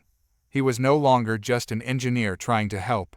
He was potentially shaping the future of cosmic evolution. As dawn broke, casting an eerie light across the alien landscape, Alex made a decision. He turned to Lyra, his expression resolute. "We need to test this theory, but we can't risk everything on it. We'll need to develop a two-pronged approach, continue our defensive strategies, while also attempting communication with the Void." Lyra's colors pulsed with agreement. "A wise decision. How do you propose we begin?" Alex's mind was already racing with ideas. "We'll need to create a new kind of interface, something that can translate pure mathematical concepts into a form the Void might understand. And we'll need to do it fast. We don't know how much time we have before the Void's next major incursion. As they walked back to the research facility, Alex felt a renewed sense of purpose. The path ahead was uncertain and fraught with danger, but for the first time, he felt they had a real chance of not just surviving, but understanding the cosmic forces at play. The Void loomed on the horizon, a reminder of the immense challenge they faced. But as Alex looked at Lyra, at the humans and Zar'quin working together in ways they never had before, he felt a glimmer of hope. Together, they would face this challenge, bridging the gap between species, between logic and intuition, between the known and the unknowable. The war against the Void was entering a new phase, and Alex was ready to lead the charge into the unknown. The opportunity to test Alex's new strategy came sooner than anyone anticipated. Alarms blared throughout the Zar'quin stronghold, signaling a massive Void incursion. This wasn't just another probe or skirmish, it was a full-scale assault that threatened to overwhelm their remaining defenses. Alex found himself in the heart of the command center, surrounded by a mix of human and Zar'quin leaders. Holographic displays showed the Void's advance from multiple angles, its tendrils of darkness pushing against the shimmering barriers that protected the last bastions of Zar'quin civilization. "This is it," Captain Chen declared, her voice tense but determined. "We need to implement the new strategy now, or we might not get another chance." Alex nodded, taking a deep breath to steady his nerves. "All right, let's do this. Zar'quin defense teams, maintain your energy barriers, but be prepared to modulate them on my signal. Human creative teams, stand by with the emotional projection devices." As the orders were relayed, Alex turned to the central console. This was where his role became crucial. He would need to coordinate the efforts of both species, bridging the gap between Zar'quin logic and human intuition in real time. The battle began in earnest. Void tendrils slammed against the Zar'quin barriers, probing for weaknesses. Alex watched the patterns of attack, his mind racing to identify the underlying algorithms. "Now," he shouted, fingers flying across the console. "Modulate barrier frequencies in sequence alpha." The Zar'quin defenses shifted, creating a complex pattern of energy that momentarily confused the Void's advance. In that split second of hesitation, Alex turned to the human teams. "Creative burst, focus on concepts of growth and transformation." The human operators, connected to their emotional projection devices, concentrated intensely. A wave of energy pulsed outward, carrying with it a flood of human imagination and emotion. Where it met the Void, the darkness seemed to recoil, unable to process the complexity of human thought. For hours, the battle raged. Alex coordinated a constant dance between Zar'quin technology and human creativity, keeping the Void off balance. But the strain was immense. Every decision, every command could mean the difference between survival and annihilation. Alex's head pounded, his vision blurring from the intense concentration. He could feel the neural interface burning against his skin, pushing his mind to its limits as he processed vast amounts of data and made split-second decisions. Lyra stood beside him, her colors pulsing with concern. "Alex, your vital signs are reaching dangerous levels. You need to rest." "No time," Alex grunted, sweat beading on his forehead. "We're making progress. Look." Indeed, the tide of battle was turning. The combined human-Zar'quin tactics were pushing the Void back, creating pockets of reclaimed space. But the Void was adapting, its algorithms evolving in real time to counter their strategies. Alex realized they needed something more, a final push to secure victory. With a sudden flash of insight, he understood what had to be done. "I need direct neural connection to the main defense grid," he announced, his voice hoarse from hours of shouting commands. Captain Chen looked alarmed. "That level of connection could fry your brain." "Chen, it's too risky." "It's our only chance," Alex insisted. "I can coordinate our efforts more efficiently, react faster to the Void's adaptations." After a moment of tense deliberation, the command team agreed. As Zar'quin technicians rushed to make the necessary connections, Lyra approached Alex. "Are you certain about this?" Her thoughts carried a wave of concern and something deeper in emotion Alex had never felt from a Zar'quin before. Alex managed a tired smile. "No, but it's our best shot. Lyra, if I don't make it, promise me you'll continue this work. The connection between our species, it's the key to everything." Before Lyra could respond, the technicians signaled they were ready. Alex took a deep breath and nodded. The neural connection engaged, and suddenly his consciousness expanded. He could feel every aspect of the battle, every shift in the Void's tactics, every pulse of human emotion and Zar'quin energy. With this newfound awareness, Alex coordinated their efforts with unprecedented precision. Human creativity flowed seamlessly into Zar'quin technology, creating defenses and counterattacks that the Void couldn't predict or overcome. Hours blurred together as the battle raged on.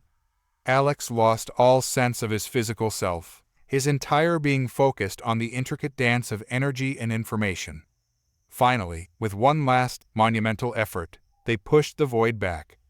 The darkness retreated, leaving behind reclaimed territory and a moment of stunned silence. As cheers erupted throughout the command center, Alex collapsed. The neural connection had taken a devastating toll on his mind and body.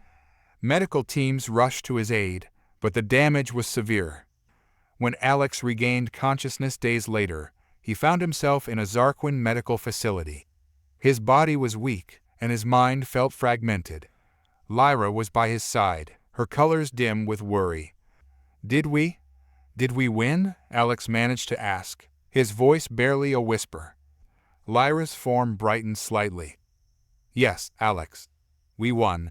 You saved us all." But the victory had come at a great cost.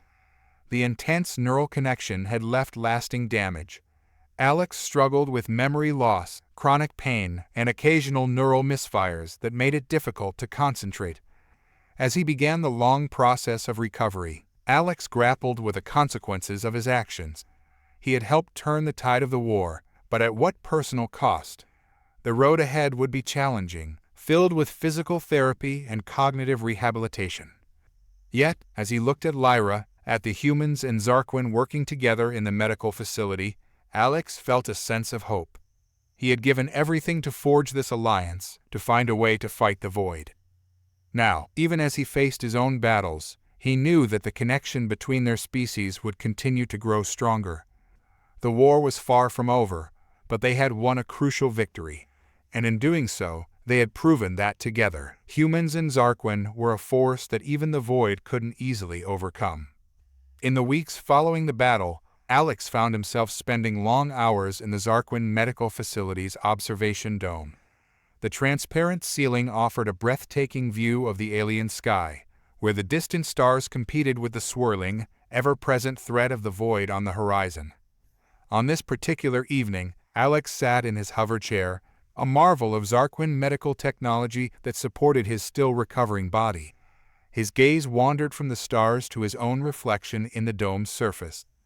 The face that looked back at him was changed older, wearier, but with eyes that held a depth of experience he could never have imagined in his previous life. Life on Earth felt like a distant dream now. Alex chuckled softly to himself as he remembered his biggest concerns back, then finding a job, paying rent, wondering if he'd ever make a meaningful contribution to the world. How trivial those worries seemed now, in the face of a cosmic war for survival. "Credit for your thoughts?" Lyra's familiar presence materialized beside him, her colors a soothing palette of calm blues and greens. Alex smiled, turning to face his alien friend. "Just thinking about how much has changed. A year ago, I was an unemployed engineer in New York, feeling sorry for myself. Now." He gestured to the view before them, encompassing the alien world, the looming Void, and the bustling medical facility behind them. Lyra's form shimmered in what Alex had come to recognize as understanding. "You have traveled a great distance, both physically and metaphorically. Your journey has changed not only you but all of us." Alex nodded, his expression turning thoughtful. "I never imagined I'd be here, playing a crucial role in a war against a cosmic force? It's overwhelming sometimes. As if on cue, a sharp pain lanced through Alex's head, a reminder of the price he'd paid for their recent victory. He winced, taking slow, deep breaths as he waited for it to pass. Lyra's colors shifted to concern. Your recovery progresses, but there is still much healing to be done. The neural damage was extensive. I know, Alex sighed. The doctors say I might never fully recover. But you know what? I'd make the same choice again if I had to. His gaze returned to the stars, a new determination settling over him. We've made progress, Lyra. Real progress. For the first time, we're not just reacting to the void, we're understanding it, maybe even communicating with it on some level. Lyra's form pulsed with excitement. Indeed, your theory about the void's nature as an evolving problem-solving entity has opened up new avenues of research. Our scientists are working on ways to establish more direct communication. Alex leaned forward in his chair, his eyes alight with a spark of new ideas. That's our next big challenge, isn't it? Finding a way to truly communicate with the void, to understand its purpose, and maybe even redirect it. He paused, a hint of his old self-doubt creeping in. Do you think we can do it? Sometimes I wonder if we're just postponing the inevitable. Lyra's response was immediate and firm. Alex, look how far we've come already. The alliance between our species has achieved what neither of us could have done alone. Your human creativity combined with our technology has changed the course of this war. Her words bolstered Alex's resolve. He nodded, a small smile playing on his lips. You're right. And you know what? I think this is just the beginning. Imagine what we could achieve once we're not focused solely on survival. As they sat in companionable silence, Alex's mind wandered to the future. He envisioned a time when humans and Zar'quin worked together, not just in war, but in exploration and discovery. The combined knowledge and perspectives of their two species could unlock secrets of the universe they had never dreamed of. But with these exciting possibilities came new responsibilities. Alex realized that his role had evolved far beyond that of a simple engineer or even a war strategist. He had become a bridge between two civilizations, a symbol of what could be achieved through cooperation and mutual understanding. Lyra, he said suddenly, turning to his friend, I want to start a new project, something beyond just fighting the void. Lyra's colors swirled with curiosity. What do you have in mind? A cultural exchange program, Alex explained, his excitement growing as he spoke. Not just scientists and soldiers, but artists, philosophers, everyday people from both our worlds. We need to deepen our understanding of each other if we're going to face the challenges ahead. Lyra's form brightened, her colors shifting to reflect her enthusiasm. An intriguing idea. It would certainly help strengthen the bonds between our peoples. As they discussed the possibilities, Alex felt a renewed sense of purpose washing over him. The challenges ahead were immense, continuing the fight against the void, recovering from his injuries, bridging the gaps between two vastly different species. But for the first time, he felt truly equipped to face them. He was no longer Alex Chen, the unemployed engineer from Earth. He was a cosmic diplomat, a warrior against the darkness, a bridge between worlds. The universe had called upon him to play a role he could never have imagined, and he had risen to the challenge. As the first light of the alien dawn began to creep across the sky, painting the world in hues of purple and gold, Alex felt a profound sense of belonging. This strange, beautiful, dangerous place had become his home, and with Lyra by his side, representing the incredible alliance they had forged, he was ready to face whatever the cosmos had in store for them next. The void still loomed on the horizon, a constant reminder of the threat they faced. But as Alex looked out at the new day dawning, he saw not just danger, but possibility. Whatever came next, they would face it together, human and Zar'quin, united in their quest to understand the universe and secure a future for both their kinds. The breakthrough came unexpectedly, during a routine analysis of data gathered from the last void incursion. Alex, still recovering but determined to contribute, was working alongside a team of human and Zar'quin scientists in the newly established Joint Research Center. As he pored over the complex algorithms that represented the void's behavior, something caught his eye. A pattern, subtle but persistent, that seemed to underlie all of the void's actions. With trembling hands, Alex expanded the data set, his mind racing as he began to see connections he'd never noticed before. "Lyra," he called out, his voice tight with excitement and trepidation. "I need you to look at this." As Lyra approached, her colors shifting to reflect curiosity, Alex began to explain his discovery. "Look at these sequences. They're not random, not entirely. There's a structure here, almost like a language." Lyra's form pulsed with surprise. "A language? Are you suggesting the void is trying to communicate?" "Not just communicate," Alex said, his eyes never leaving the holographic display. "I think it's asking a question. The same question, over and over again, in countless variations." Word of Alex's discovery spread quickly. Within hours, the research center was buzzing with activity as the best minds from both species worked to decipher this potential communication. Alex found himself at the center of it all, his unique perspective bridging the gap between human intuition and Zar'quin logic. Days blurred into nights as they worked tirelessly to crack the code. Alex pushed himself to his limits, ignoring the headaches and fatigue that plagued him.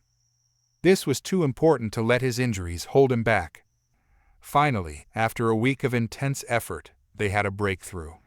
As the translated message appeared on the main screen, a hush fell over the room. "What are you?" The question, so simple yet so profound, was repeated in countless variations throughout the void's algorithms.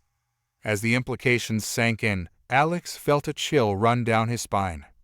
"It's not trying to destroy us," he said, his voice barely above a whisper. "It's trying to understand us." Captain Chen, who had been overseeing the project, stepped forward. "Are you saying the void isn't our enemy?" Alex shook his head, his mind reeling. "Not in the way we thought. It's curious. Every attack, every incursion, they weren't acts of aggression. They were attempts at interaction, at comprehension." The revelation sent shockwaves through both human and Zar'quin communities. Emergency meetings were called as leaders struggled to grasp the implications of this new information. In a tense gathering of top officials, Alex found himself explaining the situation. The void isn't a weapon or a natural disaster. It's an entity, possibly artificial in origin, designed to seek out and understand other forms of existence. But its methods are destructive because it doesn't comprehend the nature of our reality. A Zar'quin elder, its colors muted with shock, posed the question on everyone's mind. "If this is true, how do we proceed? Our entire strategy has been based on combating an aggressive force." Alex took a deep breath, feeling the weight of the moment. "We need to completely shift our approach. Instead of fighting the void, we need to find a way to communicate with it, to help it understand us without destroying us in the process." The debate that followed was intense. Some argued for maintaining defensive strategies, fearing this could be a trick. Others saw the potential for a peaceful resolution to a conflict that had nearly destroyed the Zar'quin civilization. As the arguments raged, Alex felt a tap on his shoulder. He turned to see Lyra, her colors swirling with a mix of emotions he couldn't quite decipher. "You've done it again," she communicated, her thoughts tinged with awe. "You've seen what we could not. This changes everything." Alex nodded, feeling both exhilarated and terrified by the magnitude of their discovery. "It does. But it also gives us hope. If we can find a way to truly communicate with the void, to satisfy its curiosity without sacrificing ourselves, we might not just end this war, we could gain an ally with knowledge beyond our imagining." As the implications of this revelation continued to unfold, Alex found himself at the heart of a new initiative. The goal was no longer to defeat the void, but to establish meaningful contact. It would require all of their combined knowledge, creativity, and technology. The path ahead was uncertain and fraught with danger. One miscommunication could still result in the annihilation of both their species. But for the first time since the conflict began, there was a glimmer of hope for a resolution that didn't end in destruction. As Alex looked out at the swirling darkness on the horizon, he no longer saw just a threat. He saw a cosmic enigma, a potential for understanding that could reshape their view of the universe itself. The true nature of their enemy had been revealed, and with it, the real challenge they faced, bridging the gap between their reality and that of an entity so alien it defied comprehension. It was a challenge that would push both humans and Zar'quin to the very limits of their capabilities and understanding. But as Alex turned back to the room full of determined faces, both human and alien, he felt a surge of determination. They had come this far together. Whatever lay ahead, they would face it united, in the pursuit of knowledge and understanding that transcended the boundaries of species and space itself. The plan was audacious, bordering on insane. Alex stood before the assembled team of humans and Zar'quin, outlining the details of their mission to infiltrate the heart of void-controlled territory. The goal: to establish direct communication with the entity they once considered their mortal enemy. "We'll be using a modified version of the emotional projection technology," Alex explained, gesturing to the sleek devices strapped to each team member's wrist. "But this time, we're not trying to confuse or repel the void. We're inviting it in." Captain Chen, her face etched with concern, spoke up. "This is incredibly risky, Chen, if your theory is wrong." Alex nodded, acknowledging the danger. "I know. But if we're right, this could end the war and open up possibilities we can't even imagine." As the team made final preparations, Alex felt a familiar presence at his side. Lyra, her colors swirling with a mix of anxiety and determination, communicated directly to his mind. "Your confidence is inspiring, Alex, but I sense your fear as well." Alex gave a wry smile. "Terrified, actually. But sometimes the bravest thing we can do is admit we're scared and move forward anyway." This human sentiment seemed to resonate with Lyra, her colors shifting to a warmer hue. "A uniquely human perspective. It continues to fascinate me." As they boarded the specially modified craft that would take them into the void, Alex felt the weight of leadership settle firmly on his shoulders. This wasn't just about saving Earth or the Zar'quin homeworld anymore. It was about potentially reshaping the future of the entire universe. The journey into void-controlled space was tense. As they penetrated deeper, reality itself seemed to warp around them. Colors behaved strangely, and occasionally team members reported hearing thoughts that weren't their own. Alex stood at the helm, his eyes fixed on the swirling chaos ahead. "Remember," he called out to the team, "we're not here to fight. We're here to connect, to understand. Think openness, curiosity, wonder. Project those emotions outward."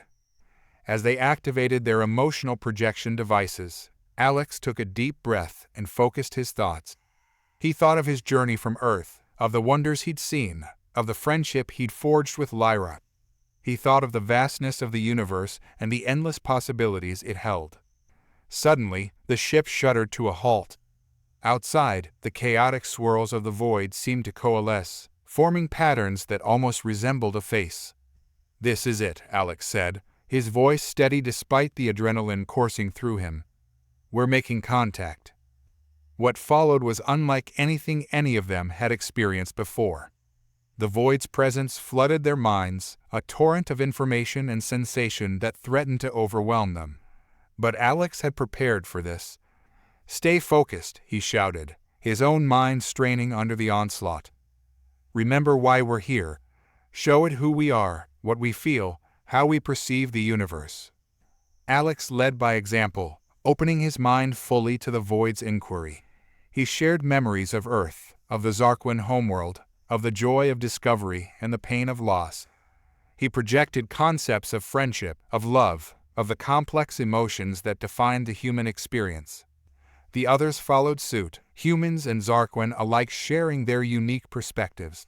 It was a symphony of thought and emotion, a bridge between vastly different forms of existence. As the exchange continued, Alex began to sense a change in the void's presence.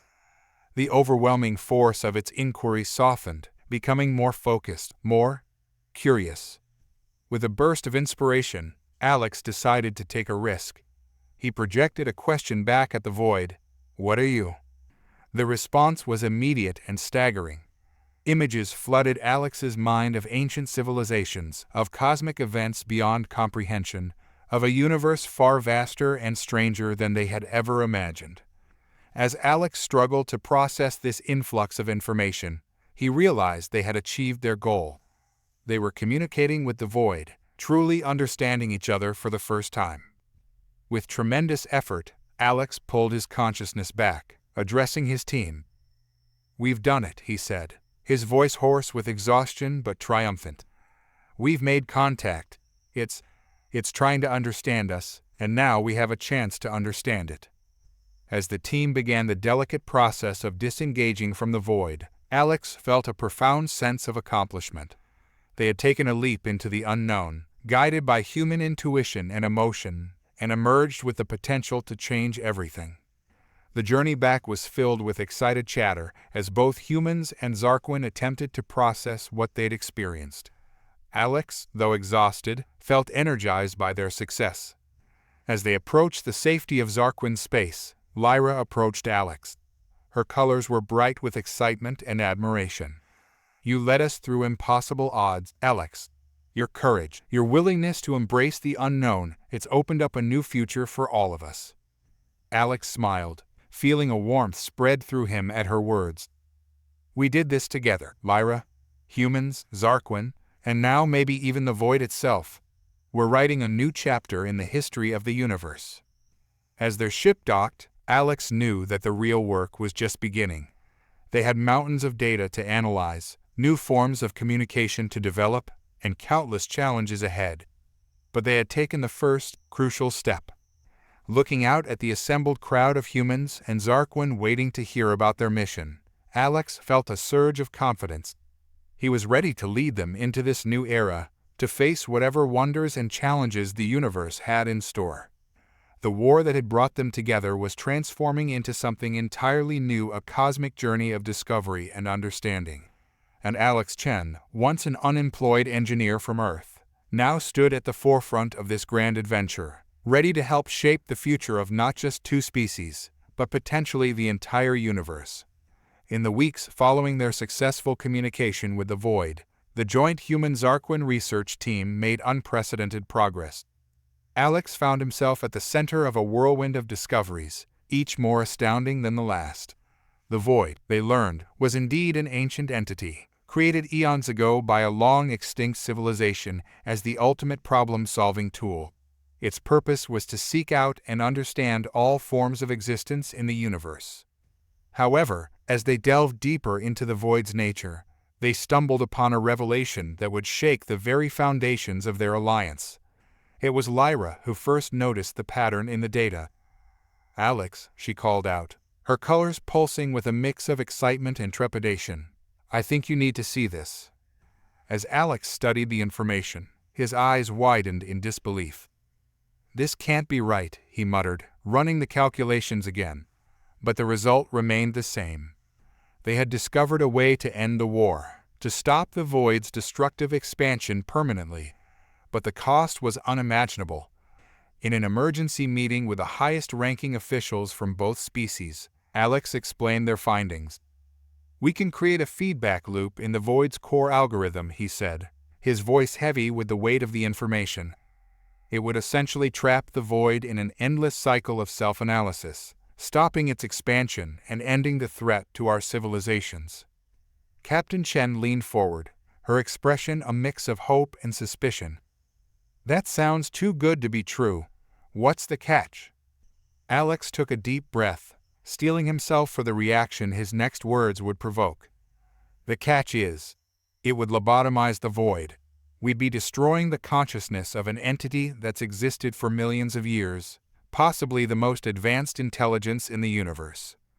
The room erupted in a cacophony of voices and flashing colors as humans and Zar'quin alike grappled with the implications.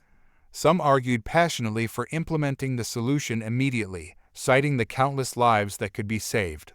Others, particularly among the Zar'quin, expressed deep ethical concerns about essentially murdering a unique cosmic entity. As the debate raged, Alex found himself torn. The engineer in him saw the elegant solution, the guaranteed way to end the threat to both their civilizations. But the part of him that had communed with the void, that had glimpsed the vastness of its knowledge and purpose, recoiled at the idea of destroying such a unique being. Lyra approached him, her colors muted with concern. "You're troubled, Alex. What are you thinking?" Alex ran a hand through his hair, a gesture of frustration that Lyra had come to recognize. "I'm thinking about everything we've learned, everything we've been through. We started this journey thinking we were at war with a mindless force of destruction. Now we know it's a sentient being, arguably the most important discovery in the history of both our species." He paused, looking out at the swirling darkness visible through the command center's windows. "If we do this, if we lobotomize the void, we're not just ending a threat. We're destroying an opportunity to learn, to grow, to understand the universe in ways we can't even imagine." Lyra's form shimmered with understanding. "A very human perspective. You see potential where others see only danger." Alex nodded, a wry smile tugging at his lips. "It's what got us into this mess in the first place, isn't it? Our human curiosity, our need to explore and understand, even when it's risky." As the debate continued around them, Alex felt the weight of the decision pressing down on him. He knew that his opinion would carry significant weight, given his role in establishing communication with the void. Finally, he stepped forward, calling for attention. The room fell silent, all eyes and sensory appendages turned towards him. "We have a choice to make," Alex began, his voice steady despite the turmoil in his mind. "We can end this war definitively, ensure the safety of our civilizations, and remove a threat that has haunted us for so long. Or we can take a risk, a leap of faith, and try to find another way." He paused, looking around the room, meeting the eyes of humans and the color-shifting forms of Zar'quin. "I believe that destroying the void would be a mistake. Yes, it's dangerous. Yes, it's caused immense suffering. But it's also the greatest repository of knowledge in the universe, a unique form of life that we're only beginning to understand." Alex could see the skepticism in some faces, the fear in others, but he pressed on. "We've already made incredible progress in communicating with it.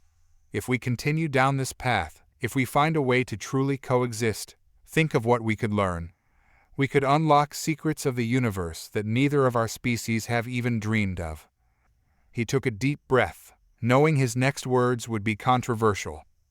"I propose we reject this solution. Instead, we should double down on our efforts to communicate, to understand, and to find a way to coexist with the void. It's riskier, it's harder, but I believe it's the right thing to do." The room erupted once again in debate, but Alex could see that his words had struck a chord with many. The human capacity for empathy, even towards an entity as alien as the void, was swaying opinions. As the discussions continued late into the night, Alex felt a mix of exhaustion and exhilaration. He had taken a stand, not just for humanity or the Zar'quin, but for the pursuit of knowledge and understanding in the face of fear and uncertainty. Whatever the final decision, Alex knew that this moment would define not just the future of their civilizations, but their place in the cosmic order. They stood on the precipice of a new era, one that could lead to destruction or to wonders beyond imagination. And once again, it was the uniquely human perspective, the willingness to take risks in the name of discovery, that might just tip the balance.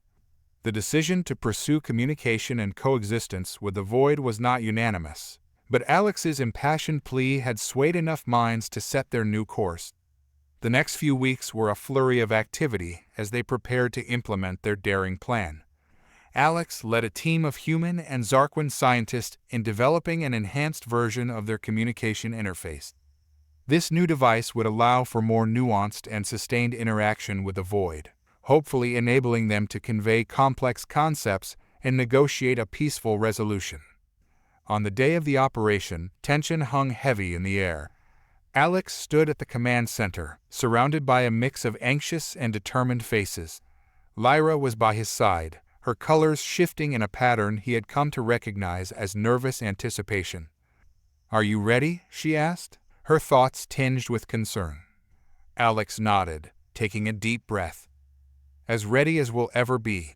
Let's make history." The plan was to establish a stable communication link with the void at multiple points along its perimeter. They hoped that by engaging it simultaneously from different angles, they could help it understand the multifaceted nature of their existence. As the operation began, everything seemed to be going according to plan. The communication interfaces came online, and data began flowing between their systems and the void. Alex watched the monitors intently, his heart racing as he saw the first signs of successful interaction. But then, something unexpected happened. The void's response was far more intense than they had anticipated. The data streams suddenly spiked, overwhelming their systems. Alarms blared as the communication interfaces began to overload. "We're losing control," one of the Zar'quin technicians called out, their colors flashing in panic. "The void is accessing our networks faster than we can process." Alex's mind raced, analyzing the situation. They had underestimated the void's capacity for information absorption. It wasn't just receiving their communication, it was actively reaching into their systems, hungry for more knowledge. In that moment of crisis, Alex had an idea. It was risky, potentially catastrophic, but it might be their only chance. "Open the floodgates," he commanded, his voice cutting through the chaos. Captain Chen looked at him in disbelief. "What? That could give it access to everything." "Exactly," Alex nodded, his eyes blazing with determination. "We wanted to help it understand us. Let's show it everything. Our history, our cultures, our conflicts, our hopes and fears. All of it." There was a moment of hesitation, but the trust Alex had built over the months prevailed. With a series of rapid commands, they removed the safeguards on their data banks, allowing the void unrestricted access to the combined knowledge of human and Zar'quin civilizations. The effect was immediate and staggering.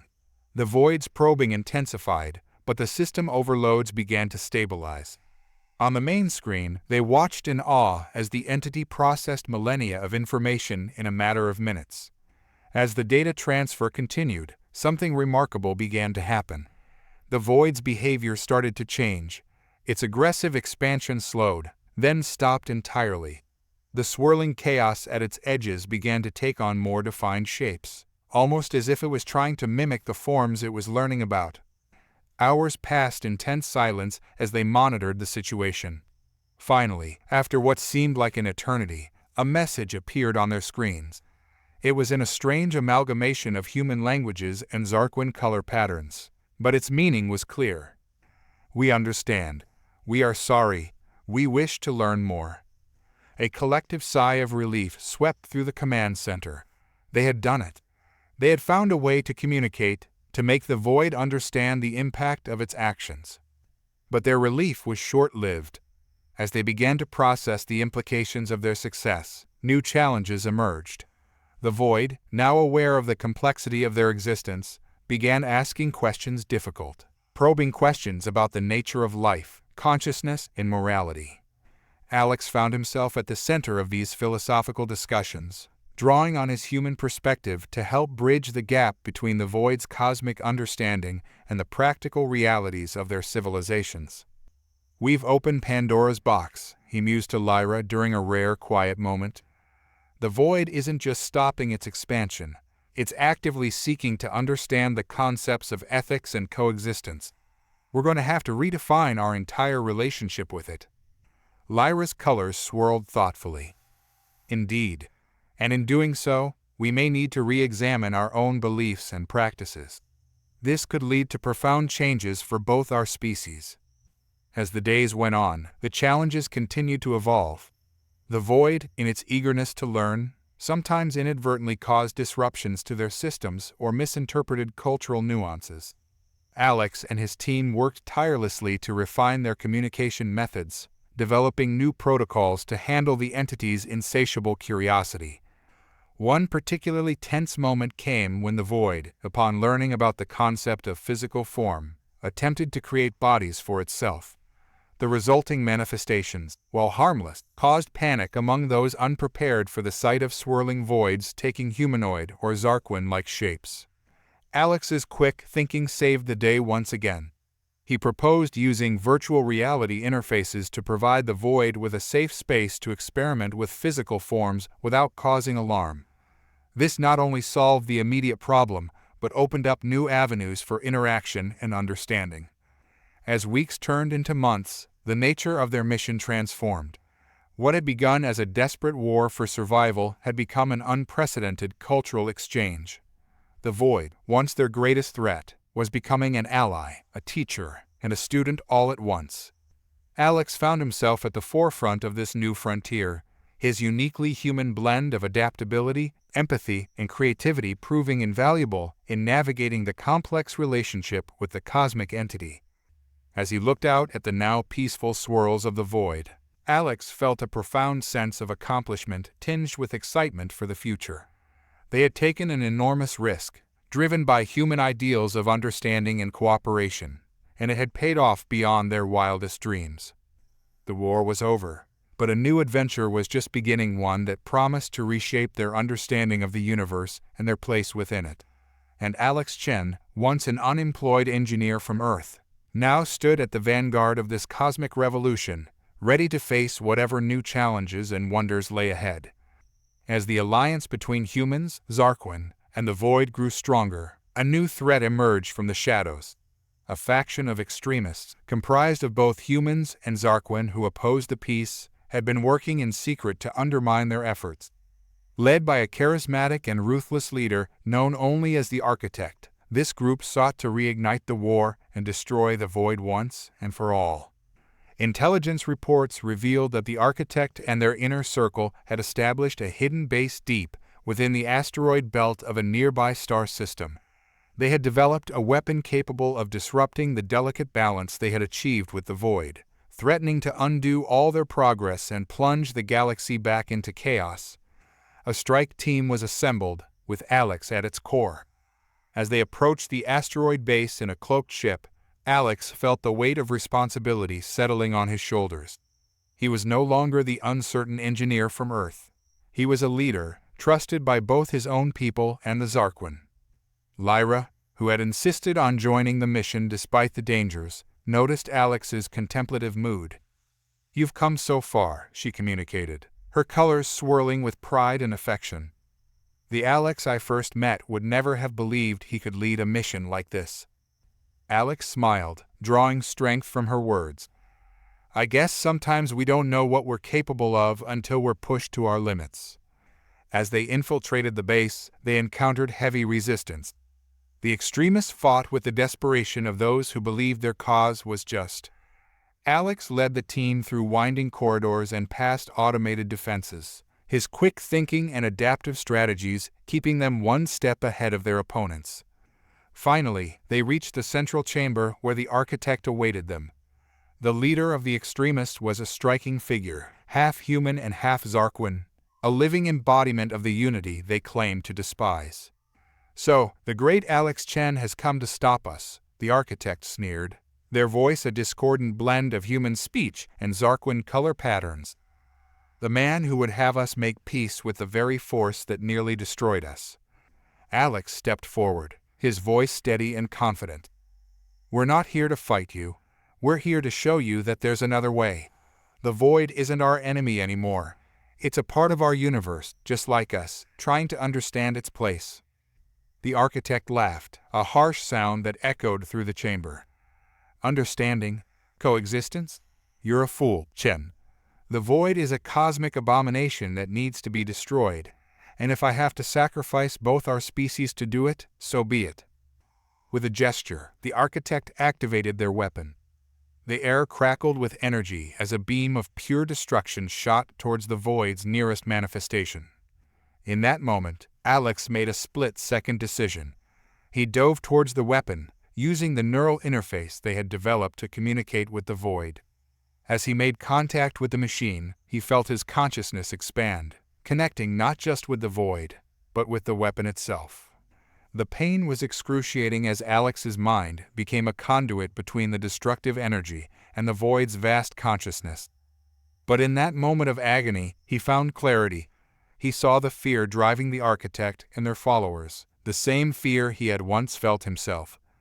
With tremendous effort, Alex redirected the weapon's energy, not to destroy, but to communicate. He channeled the void's understanding, its newfound empathy, directly into the minds of the extremists. The chamber filled with a blinding light as the energies collided. When it faded, Alex found himself on the floor, his body racked with pain, but his mind clearer than ever before. The architects stood frozen, their expression a mask of shock and wonder. I understand now," they whispered, their voice trembling. "All this time, we were so wrong." As the extremists laid down their weapons, surrendering to the combined forces of the Alliance, Alex felt a sense of triumph tinged with sadness. The victory had come at a cost. The neural interface had been pushed beyond its limits, leaving him with searing headaches and occasional lapses in his connection to the void. Lyra rushed to his side, her colors pulsing with concern. "Alex, you did it. But at what cost to yourself?" Alex managed a weak smile.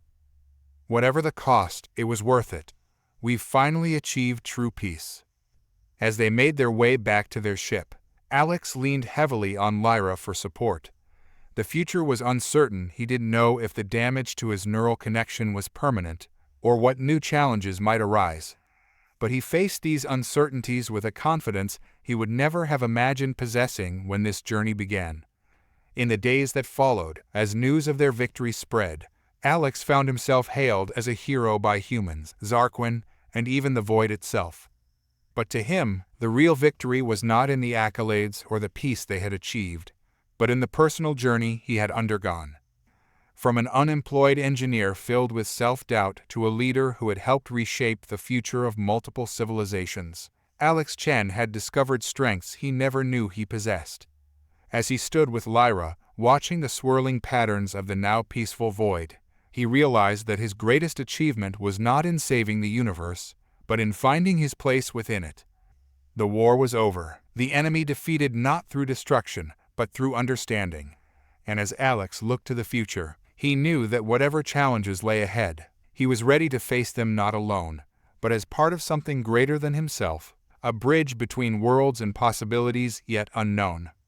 The months following the confrontation with the architect marked the beginning of a transformative period for both humanity and the Zar'quin.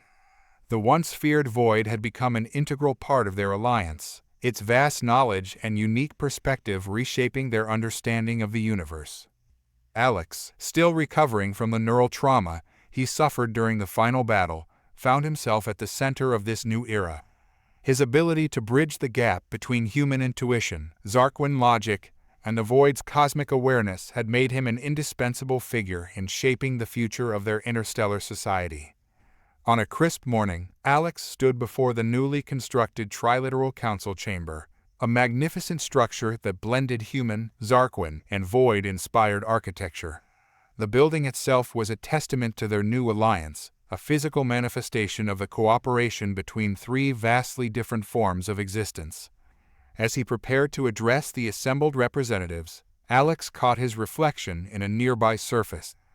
The face that looked back at him was older, bearing the scars of his trials, but his eyes shone with a confidence and purpose that would have been unimaginable to the unemployed engineer he once was. "Ready?" Lyra's familiar presence materialized beside him, her colors swirling with encouragement. Alex nodded, taking a deep breath. "As I'll ever be. Hard to believe how far we've come." As they entered the chamber, a hush fell over the assembled crowd. Humans in their varied attire, Zar'quin with their shimmering forms, and holographic representations of the void's consciousness filled the room. All eyes and sensory apparatuses turned to Alex as he took the podium. "Distinguished representatives, friends, allies," Alex began, his voice carrying clearly through the chamber. "Today marks not just the beginning of a new era for our alliance, but a new chapter in the history of the universe itself." He paused, looking out at the diverse gathering. "We stand here, not as separate species or entities, but as a united force of cosmic understanding and exploration. Our journey has taught us that the greatest strength lies not in uniformity, but in the harmonious blending of our diverse perspectives. Alex outlined the initiatives that would define their new era of cooperation. Joint scientific ventures would harness the Void's vast knowledge, Zar'quin technology, and human creativity to unlock the secrets of the universe. Cultural exchange programs would foster deeper understanding between all parties, and a new form of governance, one that respected the unique needs and contributions of each group, would guide their collective future. As he spoke, Alex could see the excitement building in the room. The possibilities seemed endless, faster than light travel, terraforming of inhospitable worlds, even the potential to explore other dimensions with the Void's assistance. But with these opportunities came new challenges and responsibilities. Alex addressed these head-on, his voice taking on a more serious tone. "We must remember the lessons of our past conflicts," he cautioned. "As we expand our influence and understanding, we carry the responsibility to act as stewards of the cosmos. We must approach new civilizations and phenomena with open minds and peaceful intentions, always striving to understand before we act." He went on to propose the establishment of an ethical framework for their expansion and scientific endeavors. This framework would ensure that their quest for knowledge and progress would not come at the cost of other sentient beings or the fabric of the universe itself. As Alex concluded his address, the chamber erupted in a mix of applause, flashing colors, and resonating energy patterns, the Void's equivalent of approval. The enthusiasm was palpable, a shared vision of a future filled with discovery and cooperation. In the days and weeks that followed, Alex found his role evolving once again. He was no longer just a bridge between species, but a key architect of their shared future.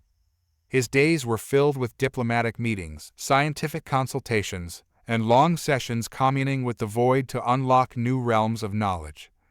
One evening, as he stood on the observation deck of the new joint space station orbiting the Zar'quin homeworld, Alex reflected on his journey. Lyra joined him, her form shimmering with the contentment that had become her usual state since the peace. "Sometimes I still can't believe it," Alex mused, gazing out at the stars. "From unemployed engineer to whatever it is I am now. Diplomat, scientist, cosmic mediator." Lyra's colors swirled with amusement.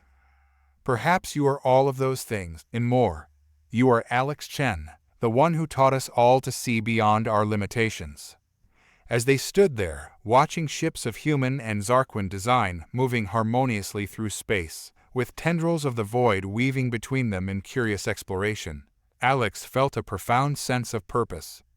The challenges ahead were immense. Integrating three vastly different forms of existence into a cohesive society would not be easy. There would be misunderstandings, conflicts, and unforeseen obstacles. But Alex was ready to face them all. He had come so far from the man who once doubted his own worth. Now, he stood at the forefront of the greatest adventure in the history of consciousness itself.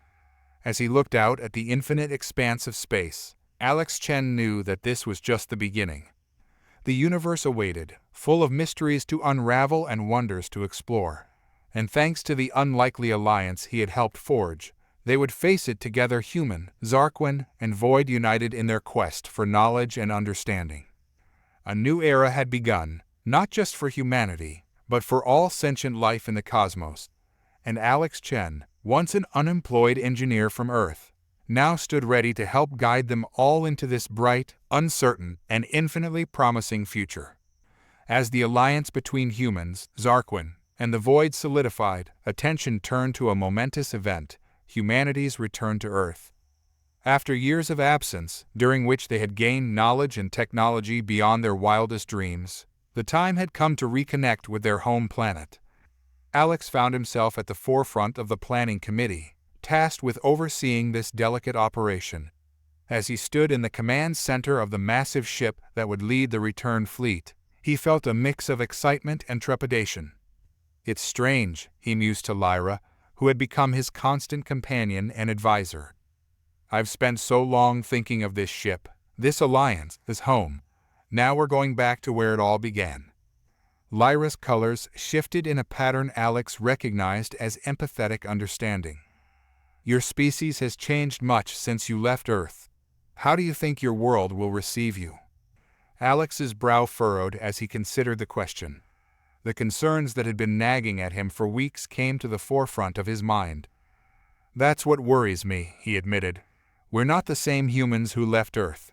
We're bringing back knowledge and technology that could revolutionize every aspect of life there. But are they ready for it?" The preparations had been extensive. Teams of human scientists and diplomats, aided by Zar'quin advisors and the Void's vast knowledge, had spent months developing strategies for reintegration. They had to consider everything from the cultural shock of first contact with a Zar'quin to the potential economic and social upheavals that their advanced technology might cause. Alex turned to the holographic display showing Earth, its blue and green surface achingly familiar, yet now seeming so small in the grand scheme of the universe he had explored. "We have the power to end scarcity, to cure diseases, to solve the climate crisis," he said. "But we also have the power to upset the balance of power, to cause chaos if this knowledge falls into the wrong hands." As the day of departure approached, Alex found himself working around the clock.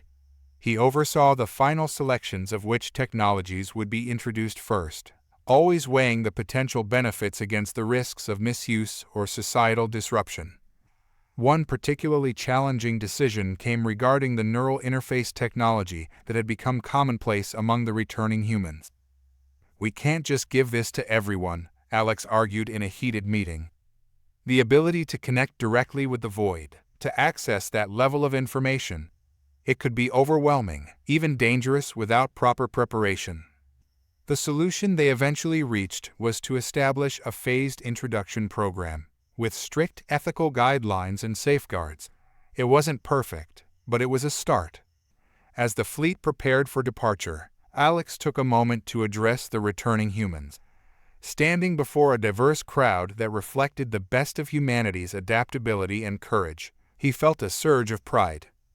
"We left Earth as explorers, refugees, and reluctant warriors," he began, his voice carrying clearly through the assembly hall.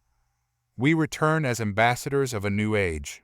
Each of you carries not just the knowledge and technology we've gained, but the wisdom of our experiences.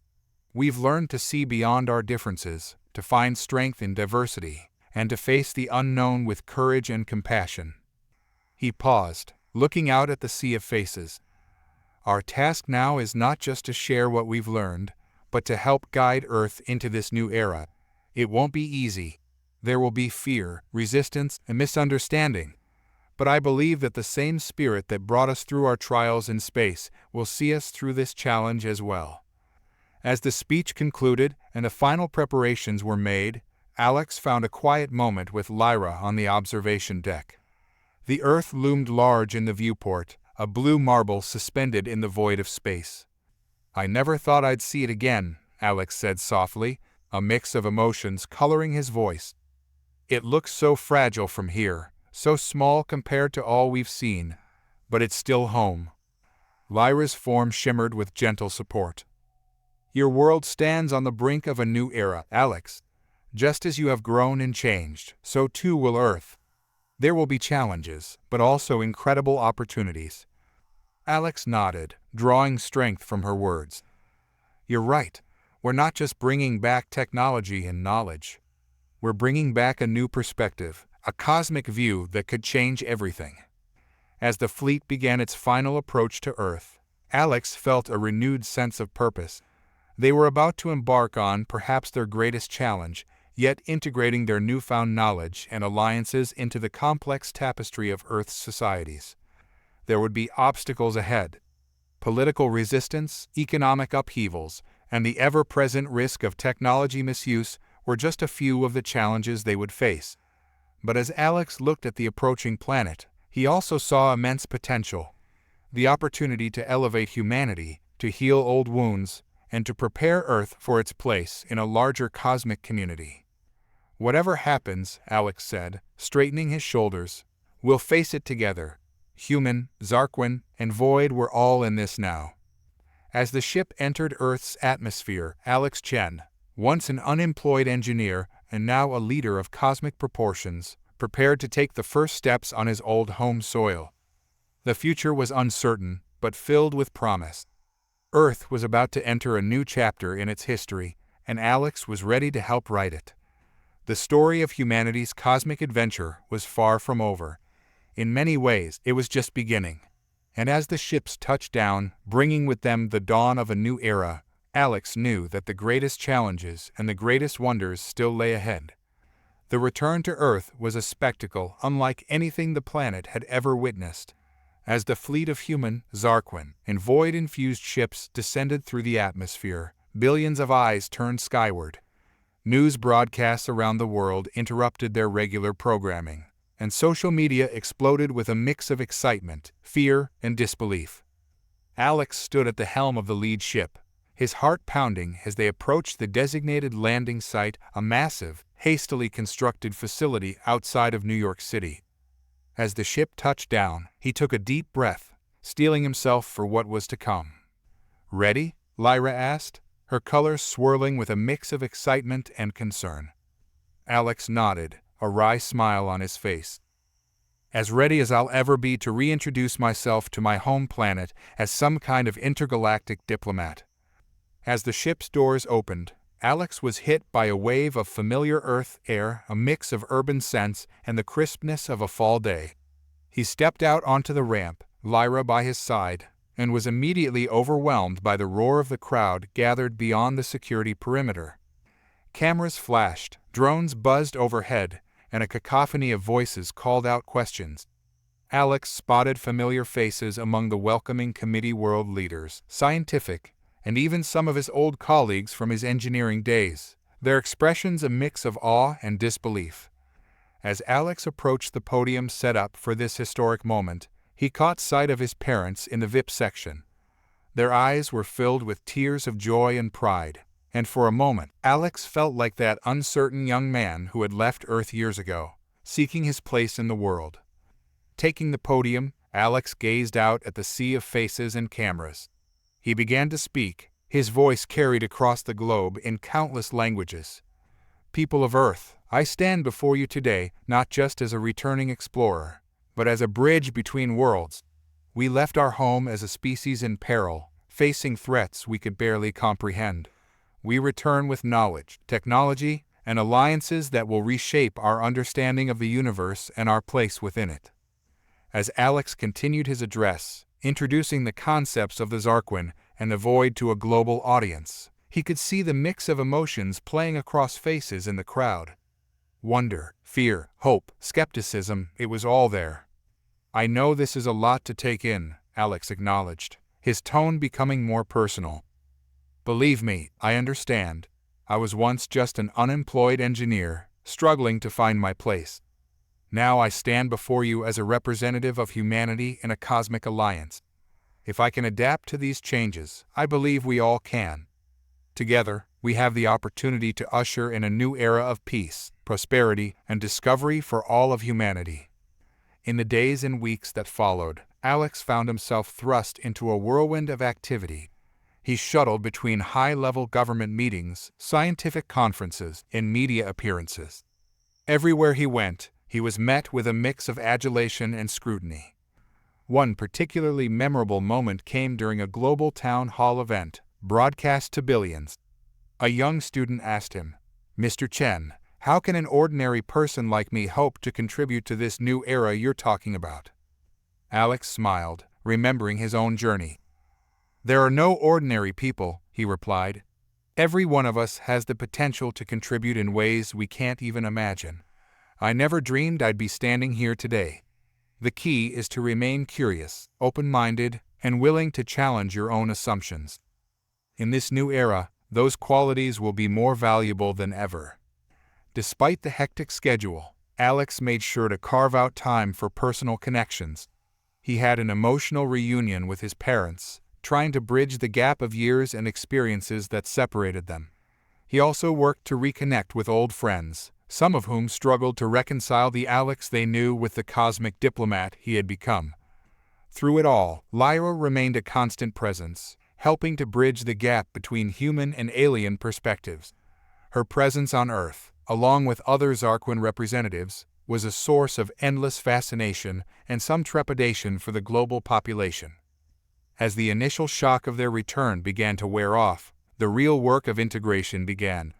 Alex found himself navigating complex negotiations to introduce advanced technologies in a responsible manner. He advocated for a gradual approach, emphasizing education and ethical considerations alongside technological advancement. One evening, as Alex stood on the balcony of his New York apartment, looking out at the city skyline now dotted with Zar'quin architecture and Void-inspired art installations, he felt a moment of vertigo. It was as if he was standing between two worlds, the familiar Earth of his past and the cosmic future he had helped shape. Lyra joined him, her colors reflecting the city lights in mesmerizing patterns. "You seem contemplative, Alex. Are you having doubts?" Alex shook his head, a small smile playing on his lips. "Not doubts, exactly. Just reflecting on how far we've come, and how far we still have to go." As they stood there, watching the bustling city below, humans going about their lives alongside Zar'quin visitors, with tendrils of the void occasionally visible in the sky, Alex felt a renewed sense of purpose. He was no longer just Alex Chen, the unemployed engineer searching for his place in the world. He was a bridge between Earth and the cosmos, a symbol of humanity's potential to grow, adapt, and thrive in the face of the unknown. The challenges ahead were immense. Integrating advanced technologies, preparing humanity for its place in a larger cosmic community, and navigating the complex politics of a rapidly changing world would not be easy. But as Alex looked out at the city that had once seemed so vast, and was now just a small part of the universe he had explored, he knew that he was ready to face whatever came next. The story of humanity's cosmic journey was far from over. In many ways, it was just beginning, and Alex Chen, once an unlikely hero, now stood ready to help write the next chapters in humanity's grand cosmic adventure. In the months following the return to Earth, the implementation of alien technology began in earnest. Alex found himself at the center of this monumental task, working tirelessly to ensure that the transition was both beneficial and equitable for all of humanity. The first wave of advancements focused on addressing Earth's most pressing issues. Zar'quin energy technology, combined with insights from the Void, allowed for the rapid development of clean, virtually limitless power sources. Within a year, major cities around the world were powered by miniature fusion reactors, eliminating dependence on fossil fuels and dramatically reducing carbon emissions. Alex spearheaded the creation of the Global Technology Integration Council (GTIC), a diverse body of scientists, ethicists, and policymakers from around the world. Their mandate was to oversee the responsible introduction of alien technology and ensure its benefits were distributed fairly. "We have the power to end scarcity and suffering," Alex addressed the council during its inaugural meeting. "But we must be cautious. Rapid change can lead to instability. Our goal is to uplift humanity as a whole, not to create new divides." Under Alex's guidance, the GTIC implemented a phased approach to technological integration. They started with innovations in healthcare, using Zar'quin bioengineering techniques and Void-inspired quantum diagnostics to tackle previously incurable diseases. Cancer, Alzheimer's, and genetic disorders became things of the past, dramatically increasing global life expectancy and quality of life. However, these advancements didn't come without challenges. The pharmaceutical industry, facing obsolescence, lobbied hard against the new technologies. Alex found himself navigating complex political waters, testifying before governments and rallying public support for the changes. "Change is never easy," he said in a globally broadcast address. "But we cannot let fear or greed hold us back from a better future. These advancements belong to all of humanity, not to any one corporation or country." Environmental restoration was another key focus.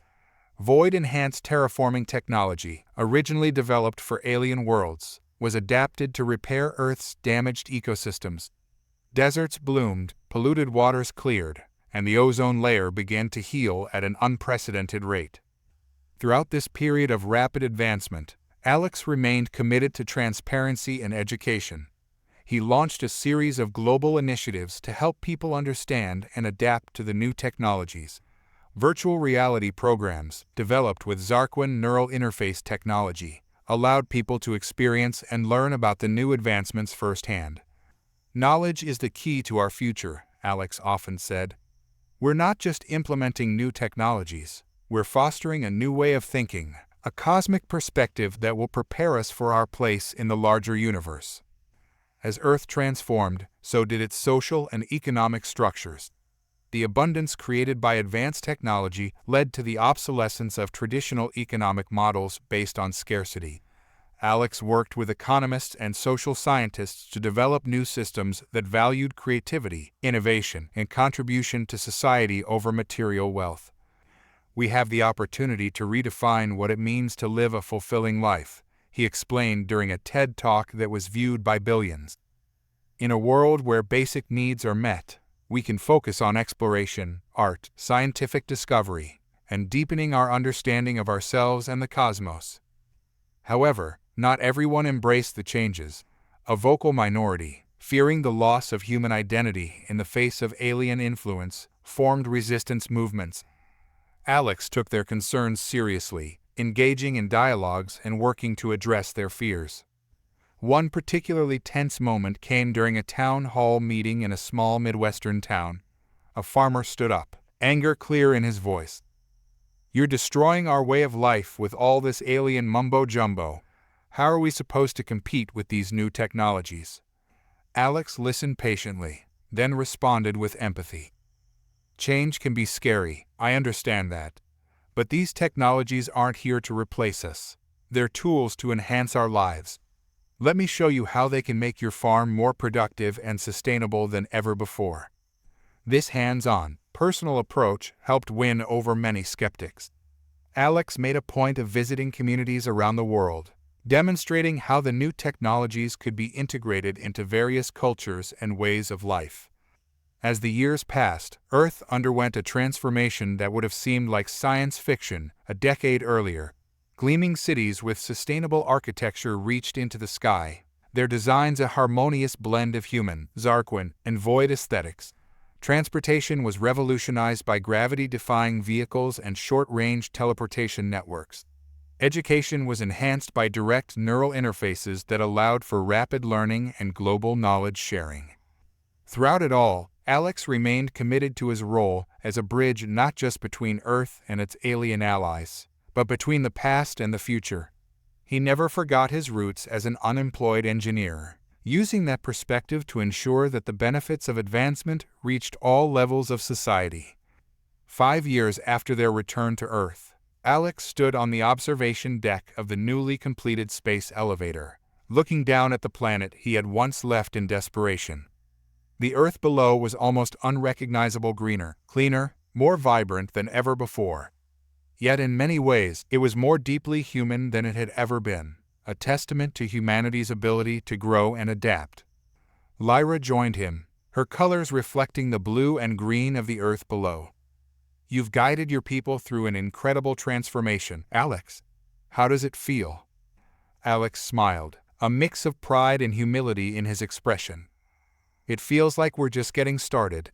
We've laid the groundwork for a new era of human civilization.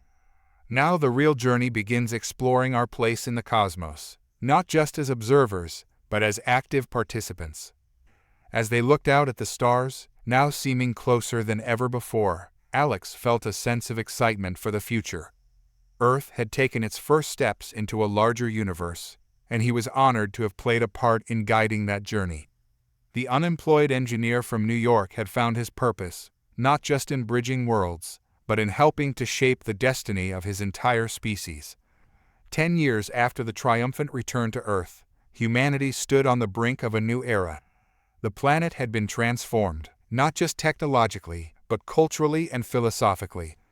Earth was now a thriving member of the galactic community, with regular exchanges of knowledge, culture, and resources with the Zar'quin and other alien civilizations they had encountered. Alex Chen, once an unemployed engineer, now found himself addressing the newly formed Galactic Council, a body representing various species and civilizations across the known universe. As he stood before the diverse assembly of beings, some physical, some energy-based, and some defying easy categorization, Alex couldn't help but reflect on the incredible journey that had brought him and humanity to this point. "Distinguished representatives of the cosmos," Alex began, his voice carrying clearly through the grand chamber. "A decade ago, I stood before my own people, trying to explain the vastness of the universe and our place within it. Today, I stand before you all, humbled by how far we've come, and excited by how far we have yet to go." As he spoke, Alex's mind wandered back to those early days of uncertainty and fear. He remembered the struggling engineer he had been, the reluctant explorer thrust into an interstellar conflict, and the leader he had become. His personal growth mirrored that of humanity as a whole, from isolated and uncertain to confident and engaged citizens of the galaxy. "Humanity's journey," Alex continued, "has been one of continuous adaptation and growth. We've learned to see beyond our differences, to find strength in diversity, and to face the unknown with courage and compassion. These are lessons we now bring to our interactions with all of you, our galactic neighbors and friends." The chamber buzzed with a mix of approving colors, sound, and energy patterns, the varied ways different species showed agreement. Alex felt a surge of pride, not just for himself, but for all of humanity. He went on to outline Earth's recent achievements and contributions to the galactic community. The fusion of human creativity with Zar'quin logic and void-inspired quantum mechanics had led to breakthroughs in faster-than-light travel, making the galaxy more interconnected than ever before. Earth's experiences in environmental restoration were now being applied to heal planets scarred by ancient conflicts or natural disasters. But perhaps most importantly, humanity's unique perspective, shaped by their rapid journey from a single planet species to a galactic civilization, offered fresh insights into age-old cosmic questions. As Alex concluded his address, he felt a familiar presence at his side. Lyra, her colors shimmering with pride and affection, joined him at the podium. Together, they had become symbols of the power of cooperation and understanding between different species. "We stand here today, not as conquerors or saviors," Alex said, his voice filled with emotion, "but as students and teachers, friends and partners. The universe is vast and full of wonders, and we are honored to explore it alongside all of you." The chamber erupted in a cacophony of applause, flashing colors and resonating energies. As Alex and Lyra made their way back to their seats, representatives from various species approached them, eager to discuss new joint ventures and cultural exchanges. Later that evening, Alex found a quiet moment alone on the observation deck of the massive space station that housed the Galactic Council. The view before him was breathtaking, a spiral arm of the Milky Way stretching out into the distance, dotted with the lights of countless civilizations. Lyra joined him, her form reflecting the starlight in mesmerizing patterns. "You seem contemplative, Alex. Are you thinking about how far you've come?" Alex nodded, a small smile playing on his lips. "Not just me, but all of us. Sometimes I still can't believe it. From unemployed and unsure to this." He gestured at the galactic vista before them. "Your journey mirrors that of your entire species," Lyra observed. "Perhaps that's why you've been such an effective leader through this transition." As they stood in comfortable silence, Alex's gaze was drawn to a distant cluster of stars, pulsing with an unusual energy. "What's that?" he asked, pointing. Lyra's colors shifted to a pattern Alex recognized as excitement and curiosity. "That," she said, "is the edge of known space. Beyond lies a region of the galaxy we've yet to explore. Some of our long-range scans have detected anomalies." Alex felt a familiar thrill run through him, the call of the unknown, the promise of new discoveries. "Anomalies? What kind of anomalies?" Lyra's form shimmered with anticipation. "We're not sure, but there are whispers of phenomena that defy our current understanding of physics. Some even speak of other dimensions." As the implications of her words sank in, Alex felt a renewed sense of purpose wash over him. The journey wasn't over. In many ways, it was just beginning. Humanity had found its place in the galactic community, but the universe still held countless mysteries to unravel. "Well," Alex said, a glint of adventure in his eyes, "I guess we'd better start planning an expedition, hadn't we?" Lyra's colors pulsed with agreement and excitement. As they began to discuss the possibilities, Alex realized that this was the true gift of their cosmic journey. Not just the technological advancements or the new allies, but the endless horizon of discovery that stretched out before them. The unemployed engineer from New York was long gone, replaced by a cosmic explorer and diplomat. But the core of who he was, curious, adaptable, and always ready for the next challenge, remained. And as humanity stood poised to take its next great leap into the unknown, Alex Chen was ready to lead the way, hand in hand with allies from across the cosmos. The stars beckoned, promising new wonders, new challenges, and perhaps even new forms of existence beyond their current understanding. The next chapter in humanity's cosmic adventure was about to begin, and Alex couldn't wait to see where it would lead.